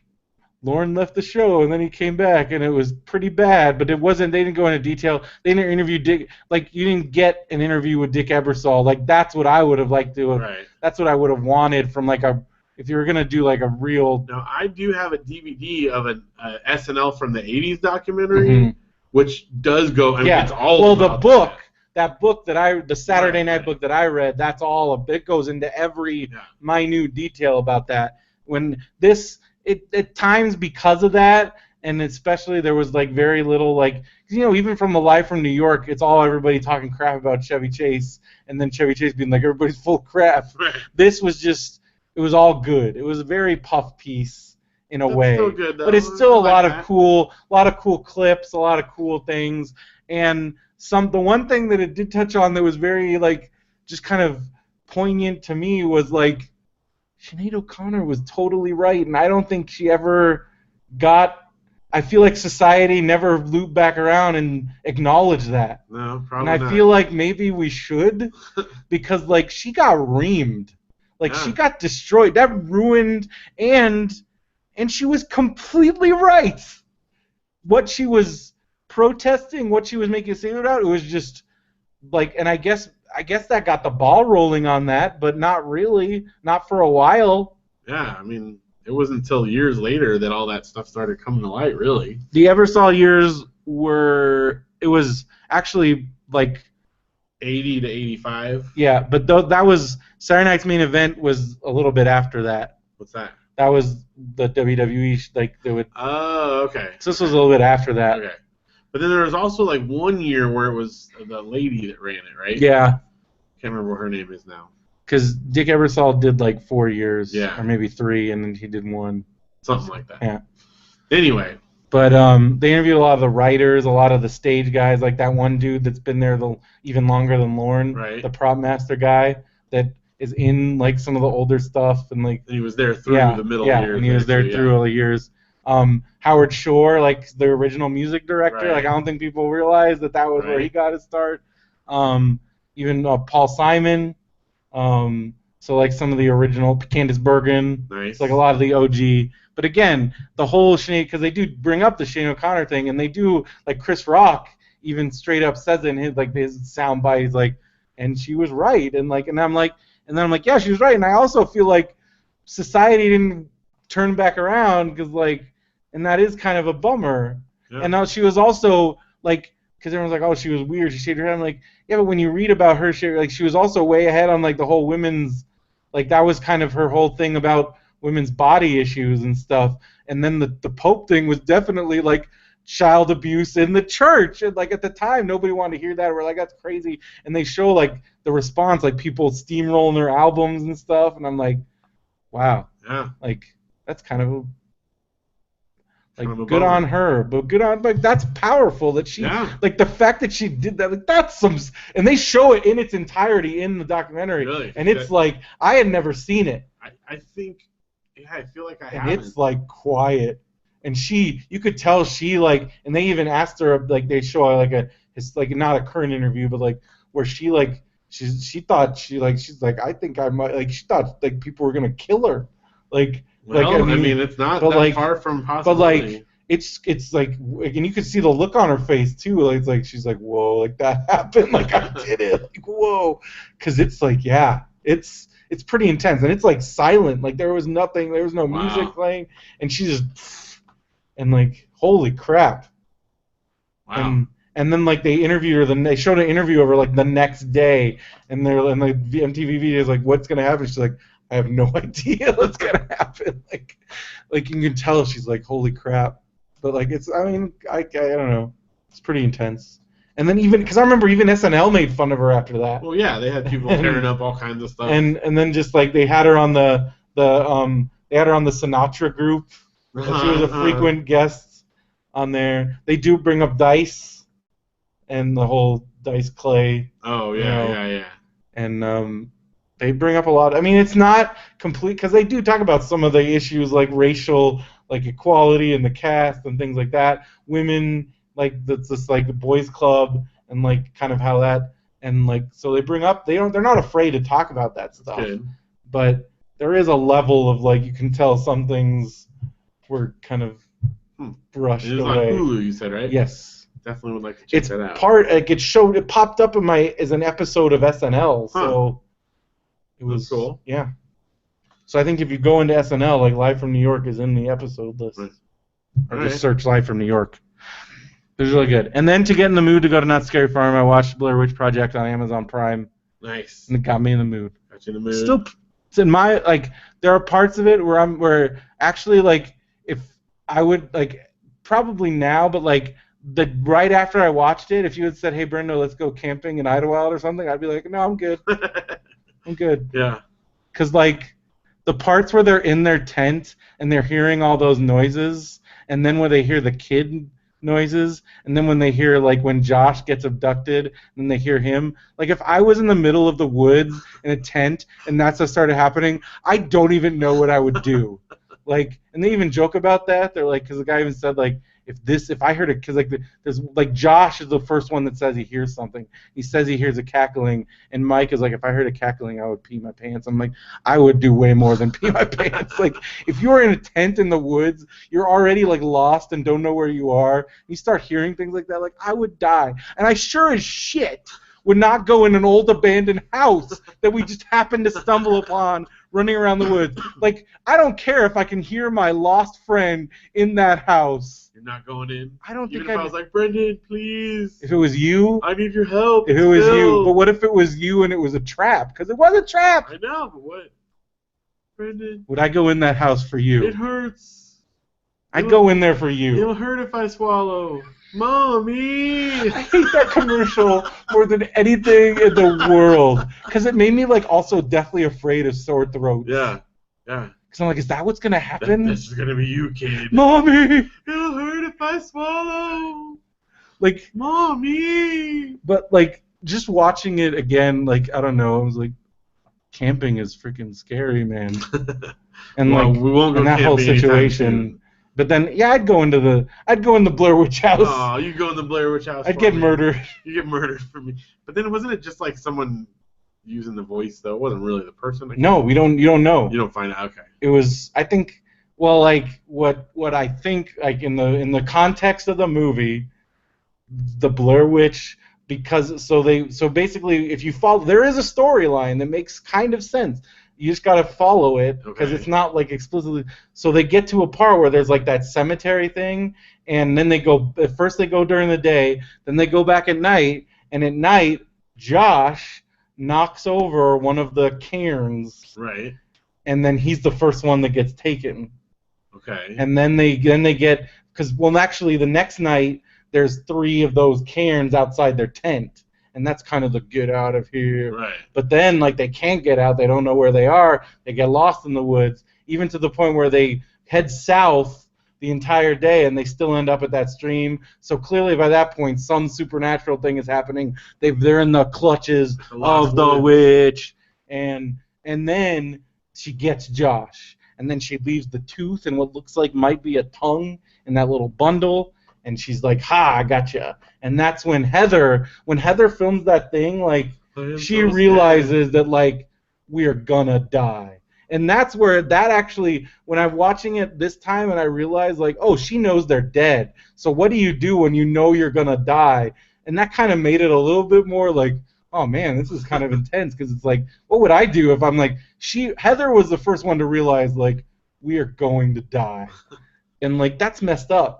And, like, you have no, like, and then sure enough, that night, then they hear Josh more, and then they find the house, and then they just hear Josh, and then it sounds like he's in the basement, and I think that's the witch. And then using his voice, right?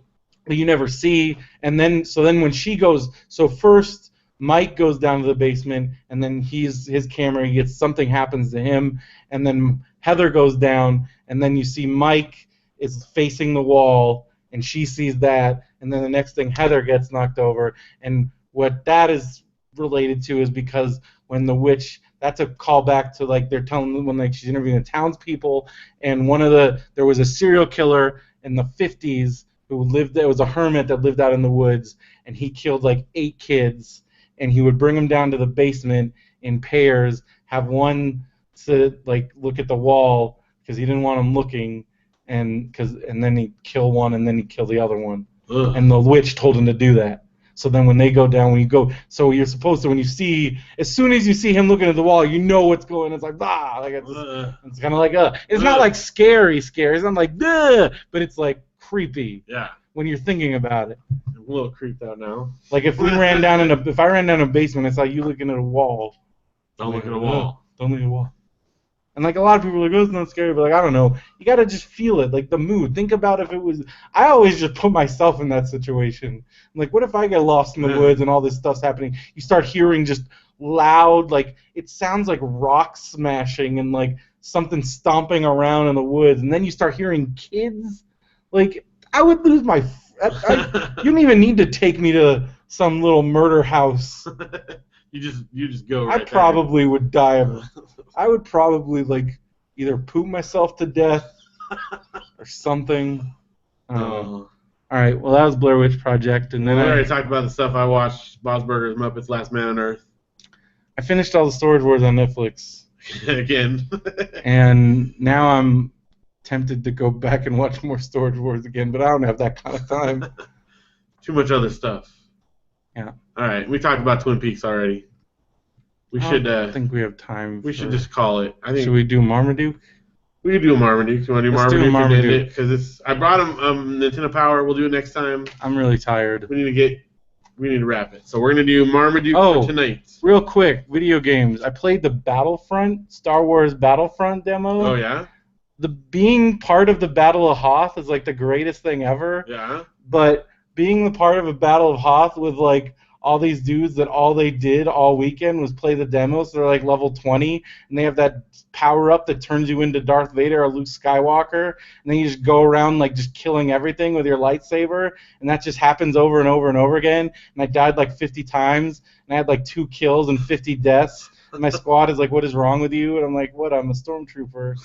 And that's fun. But it was fun, but it was also like, I am really bad at these games, but it was fun because you're in the Battle of freaking Hoth, man. Yeah. You're like controlling the turrets, and you're doing all this stuff, and you're protecting the AT Walker, and then when you're on the other side, you're trying to just kill everything and make sure the walkers, like, you got to disrupt their communication so that then the Y-Wings don't come and take down the walkers, and it's pretty nuts.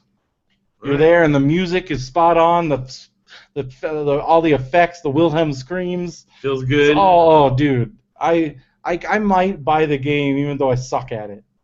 Well, is there a single player or is it all online? There is single player, but not. Then the demo was for the multiplayer. Right. All right. I beat Adventure Time. Hey, Ice King, why'd you steal our garbage? It seems like you've been playing that for like ever. Yeah, not as much as you'd think. Because I play a lot of Street Pass and Pokemon Shuffle. And then I play that when I have all those things done. I think I'm at the. Are you stuck on Spupa? No, I'm about 10 or 15 past that. How do you beat Spupa? I had to pay. Because like, Not you like only, actual money. you only like get coins, 3 tries. Yeah, you have to do an extra 5 turns. Ugh. Yeah, you have to. Even with those 5 turns, I don't know. 5 turns. I think I did 5 turns Plus and like started. Plus a mega. Mega start. Yeah. All right.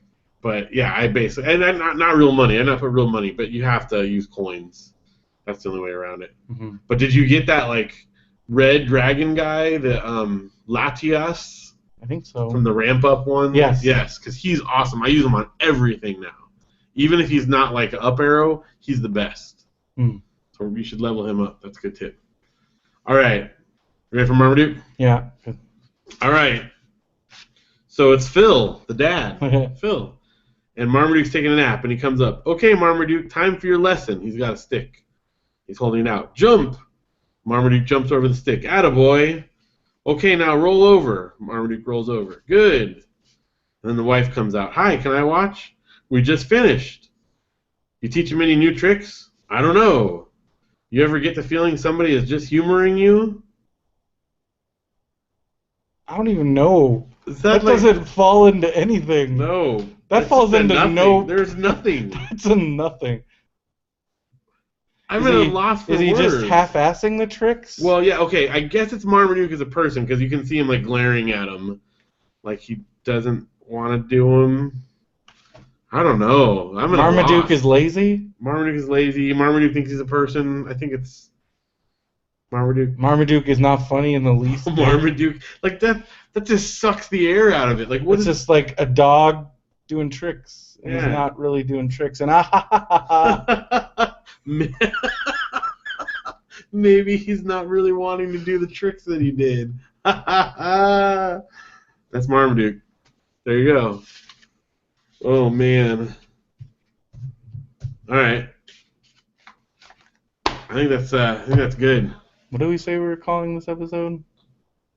Obi-Wan out. No. Kenobi out. Kenobi out. There you go. You don't have to call it that, but I think that's good. Sure, it's fine. Kenobi out. And if you want to get out, you should go on our website, get out, and check it all out. That's what you do on websites, right? RadioBrendo.com for all your Radio BrendoMan needs. That Luke kid's pretty stupid. I'm not sure if is this guy really Anakin's son? Sure whines a lot. I followed him to the power station. He's a real whiny kid. I don't know. I think I'm gonna go find Leia. Kenobi out. Kenobi out. Maybe Bale gave me the wrong place. Sitting around. Maybe these are the wrong Skywalkers. Kenobi out. Didn't Anakin have a cousin? Maybe this is his kid. Remember when Anakin made these robots? Did he make R2-D2 supposedly, or just C-3PO? I don't know. Who did he create? He also definitely C-3PO, which doesn't make any sense. Isn't he like friends with Boba Fett or something too? Jango. Ugh. And Jango's kid was Boba. Ugh. And then Boba picked up the head and became Boba. Yeah, but they kind of implied that the head was in there. Oh, okay. Because it was heavy. Didn't you just chop it off? Yeah, but don't they just disappear? What? Is that only Jedi? I think people don't disappear. People still die. No, in the Star Wars universe, everybody becomes ghosts. Wouldn't the whole universe just be like ghosts? That's why. That's a good comic. Star Wars ghosts. Well, because it would be like in the real world if like ghosts were real, because there would just be ghosts. You'd just be stumbling and a ghost. It was like, hey, you guys. Don't tell me what to do, you freaking ghosts. Yeah, seriously, if that was real, your house would be haunted by like 1,000 ghosts. Just this apartment alone. And if it was all like Star Wars, they're just trying to tell you how to live your life. Yeah. Shut up! Use the Force, Brendan. No! Don't give in to your anger. Don't eat that. Don't eat the food, Brendan. Don't call Domino's. You don't need that. Stop eating that brownie. You've had enough sodas today. Yeah. Why don't you go outside? Better do your laundry. The sheets are getting kind of gross. You wash your sheets. Yeah, Steve has a good point. The ghosts are always period ghosts. They're hardly ever brand new ghosts. You don't have like hip new ghosts. You don't have unless it's from the 90s. They did. I think they had some then. 90s ghosts. Should have done a Pauly Shore as a ghost type movie. Squeezing the juice. Wheezing the juice. Brendan, don't wheeze in the juice. Really bad because it's like your Pauly Shore is like part Valley Girl. I can't do Pauly Shore, huh? How would you do it? I don't know. I'm not gonna do it. Do your best Pauly Shore right now. I don't know. Just try it. Munch on some. No, now I'm doing the Valley hard. Girl. It's because I got confused with wheezing the juice. No wheezing the juice. I can't do it. Hey, bud. Hey, bud. You're doing it wrong. I can't do it. And now, can't do it. And it's influencing me. I can never do it. No. Leaning Tower of Pizza. I can't do it. I think maybe I'm too influenced by like the Bill and Ted. Like, yeah. So Mark Bolton didn't. He said the movies are just okay. What movies? Bill and Ted movies. What? So yeah, I said the same thing. Mark. No, that's incorrect. You need to watch them again. Those are the greatest movies ever made. He also did not have anything good to see. He especially didn't like Bogus Journey, which is just wrong. No. And he didn't understand Station. Well, we know all about the secret behind Station now. Yeah. But yeah, it's. No, it's like, why couldn't they use a word that didn't already have a meaning? And I'm like, that doesn't even make sense. A lot of things have two meanings. That's right. And gnarly. Yeah. Bogus. Two meanings. Trust me, you've got to go back and watch them again. When did you watch them last? Bill and Ted's Excellent Adventure That's true. We did get making copies. Yeah, that's totally what he's doing. Yeah. Rob Schneider. Do you remember when I came home one day from work and Janelle's like, Phil, did you hear oh yeah, Rob Schneider died? I'm like, wow, crazy, right? Wow, what happened? He's like, I don't know, old age. I'm like, he's not that old. Who died? Oh, Roy Scheider, yeah, from Jaws. And Punisher. There you go. And he died in that. Well, he died. And then he died. For real. Killed by Thomas Jane. Crazy. No. Punisher didn't kill his own family. You know who was in Twin Peaks that was crazy is Billy Zane. Yeah. Yeah, I didn't know that. Get to Duchovny? Not till Duchovny's been in it for a little while now. That's pretty awesome. Yeah. And he's cross-dressing. Yeah. As he's Denise or Dennis, depending on his Yeah, Billy Zane shows up later. It's pretty cool. There's a lot of good people in it. The big bummer, I don't know if you've been following the remake announcements. Okay. Sheriff Truman has sadly they've had to recast. Why? I guess he couldn't do it or he didn't want to do it. Huh. I'm like, what is that guy doing? That's a bummer, yeah. I haven't seen him anything. And the log lady died, of course. Yeah. So that's But sad. Sheriff Truman's like a pretty big character. Yeah, he's like one of the main guys. But the person that they cast somebody cool. Okay. And I think they're going to somehow... Steve said taking his place will be Sheriff Falseman. False woman, you mean? Sheriff False Woman. Yeah. All right. So, any other plugs? Go to radiobrendo.com. Go to benvnetwork.com. We're at BrendoMan on Twitter. BrendoMan@gmail.com. Just don't forget to do your Kickstarter things. And review us on iTunes. That really helps us. Amazon. And your pen pals. Write your pen pals. Pen pals. If you want a pen pal, just come up with a pen pal. Just write to someone. You could just do a general one, although no ladies have written back to Steve yet. So ladies, write back to Steve. Yeah. Come on, ladies. Do it. What's just for friends. Just for friends. Just for friends. You can do it. That sounds like just for friends. Just for friends. Write it in. Just for friends. Just for friends. Oh, I still have to put that David Lieberhart video on YouTube. Oh yes. Tim and Eric, coming in. right now. Coming on right now. Let's start the show right now. Start the show. All right. Hey, Kenobi Steve, out. you got to be cool. We're all cool here. Yeah. Kenobi out. Kenobi out. Kenobi out. All right, so for Radio BrendoMan, I'm Brendan Creasy. And I'm Phil Vecchio. Have a good one, everybody. Too long. Well, that was pretty short in our universe. But you should go to bed. No. Bed. Bed. No bed.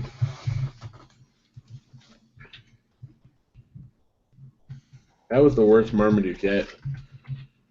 It wasn't even a joke. Are any Marmaduke's jokes? I mean, like, at least some of them are bad jokes. Oh my gosh, the next one is just as bad. You can't read ahead. What's the front of that piece? Cheating. It's so bad. It's so bad. Sorry, Brad Anderson, but oh my gosh. He's dead now. He's dead. And before that, he was filthy rich of doing that. Well, to the descendants of Brad Anderson who were living on the sweet Marmaduke money. Could you really sleep at night? My dad made a bunch of crappy comics. That's why I don't have to work anymore. That's like an About a Boy. He's ashamed that his dad did that like cheesy Christmas song. That's why he's rich. That must be what it's like. Yeah. There's someone out there living on Marmaduke money that's just ashamed like, every day. Just like try to keep it all chill. When it's a guy and he meets a lady at a party. He's like, "What do you do?" Like, "Nothing. My dad did Marmaduke." And they're like, "Ooh, hey, no thanks." Danny from '90s Nickelodeon could play. Oh, like Little Pete? Oh yeah. The Brendo movie. Danny did get pretty big. Yeah, you could be Little Pete. Little Pete, Danny Tamborelli as Brendo. In the BrendoMan movie. He does we do share a lot of, especially now because he's got a big old beard. Yeah, that'd be good casting. They're going to be a kamikaze. Steve Agee can't be future Brendo. Who would be Phil? What 90s Nickelodeon actor would be Phil?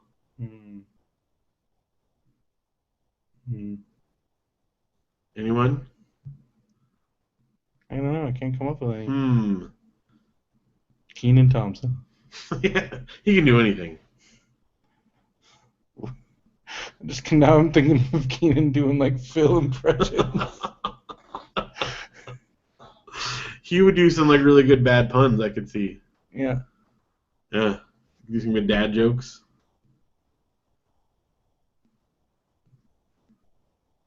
Funny face.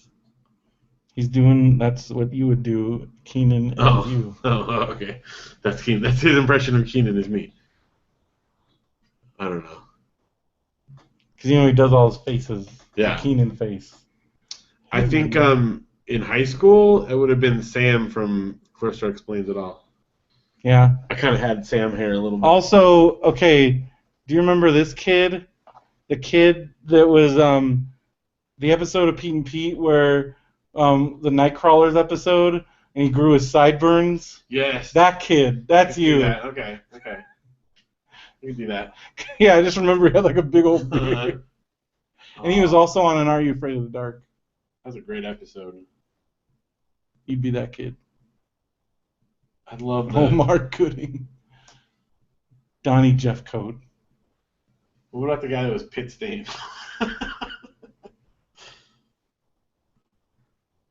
That guy, Endless Mike, he's been in stuff. The guy who played Endless Mike. He was in Band of Brothers. But you all still haven't watched. I haven't watched that. Did you know Artie, the strongest man in the world, is in Vegas Vacation? He's in a ton of stuff. Yeah. He's in Seinfeld. He's in a lot of stuff, yeah. See, Kamikaze's Pete and Pete reunion is just Pete and Pete. Like, I already went to a way better Pete and Pete reunion. Seinfeld, wasn't he the king? The Wiz. The Wiz, that's what it is. I'm the Wiz. Nobody beats me.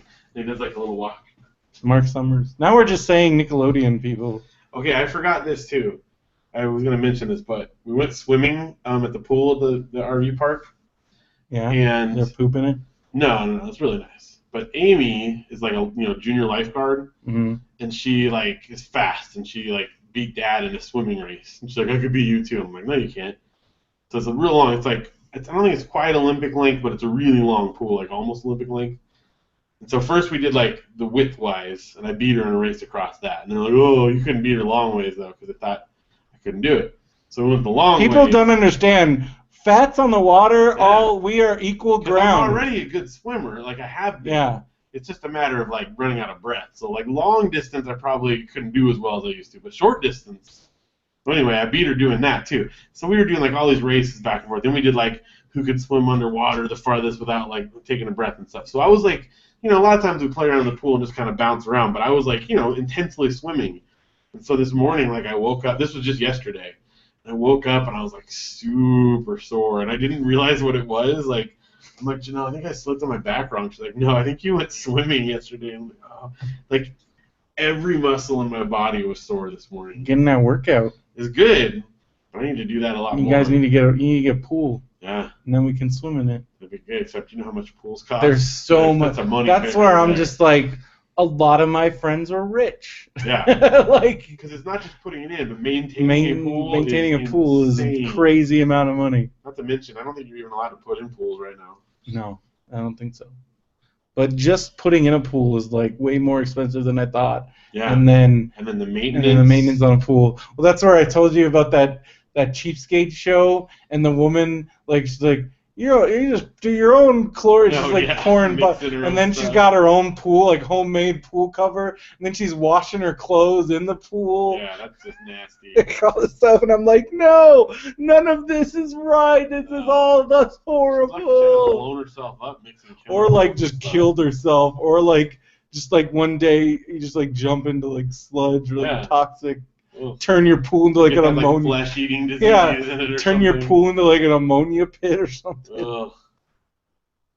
But yeah, I don't know. It just, I'm like, this is not stuff like, and also like I don't think your clothes are getting clean in there. No. Like. And if they are, then you're swimming in that filth then later on. Yeah, like none of this seems like a good idea. And the do-it-yourself pool cover was just like, she's like, pool covers just look like bubble wrap, so I'm just going to get a giant thing of bubble wrap. I'm like, no, that doesn't work. No. Should at least have a fence around it? Maybe. Yeah, that's not... I love pools, but I don't want to have one. Do you hear like everybody... Okay, here's something that was weird. Everybody was calling remember like The Rock was like, everybody was like, look at he's a hero, he saved his dog because he fell in the pool. I'm like, it's his fault his dog was in the pool in the first place. Like, how did that story even get out? Like, he tweeted a picture, like, look, and then people were like, oh, look, and I'm like, dude, it's his fault his dog, he wasn't paying attention to his dog in the pool. You're not a hero if you save your dog. The other thing is dogs can swim. I don't understand that. Like, he said he saved his dog. I'm like, I don't know. I've never seen a dog that just would, like, sink. Plus, you're watching your dog. If it falls in the pool, you're not a hero if you save your drowning dog. Because you let him jump in the pool. I don't know. I mean, that was weird. The Rock's a cool dude, don't get me wrong. And then the dog died, which was sad. But not from that, but just died. Yeah. I didn't know that part, but... I don't know. I'm tired. All right. Should probably I'm going to close it sleep out. right now. Watch.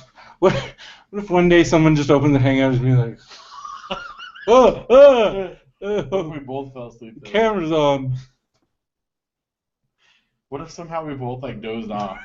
And then like at the same time? 5 in the morning, someone's like, wait, Hangout? Like, and we're just like... That'd be the greatest. You would just have to post like 8 hours, and it would just be like all this silence, and then it'd be like, oh, crap, dude, we fell asleep. It's still on. Would you guys watch that? All 8 hours? The other day, like last week, I forgot, I didn't close the Hangout. Yeah. So I came in the morning. I came and sat down here like in my underwear, and then the Hangout was still here, but like nobody, of course, was in it. But like, was it still going on YouTube? No, it was off YouTube, but the Hangout was still going. Okay. So like somebody in theory could go in and like just, like if they had been sitting there for 6 hours and they see me just like and I was like, oh. All right. Speaking of which, see you later. Bye, YouTube.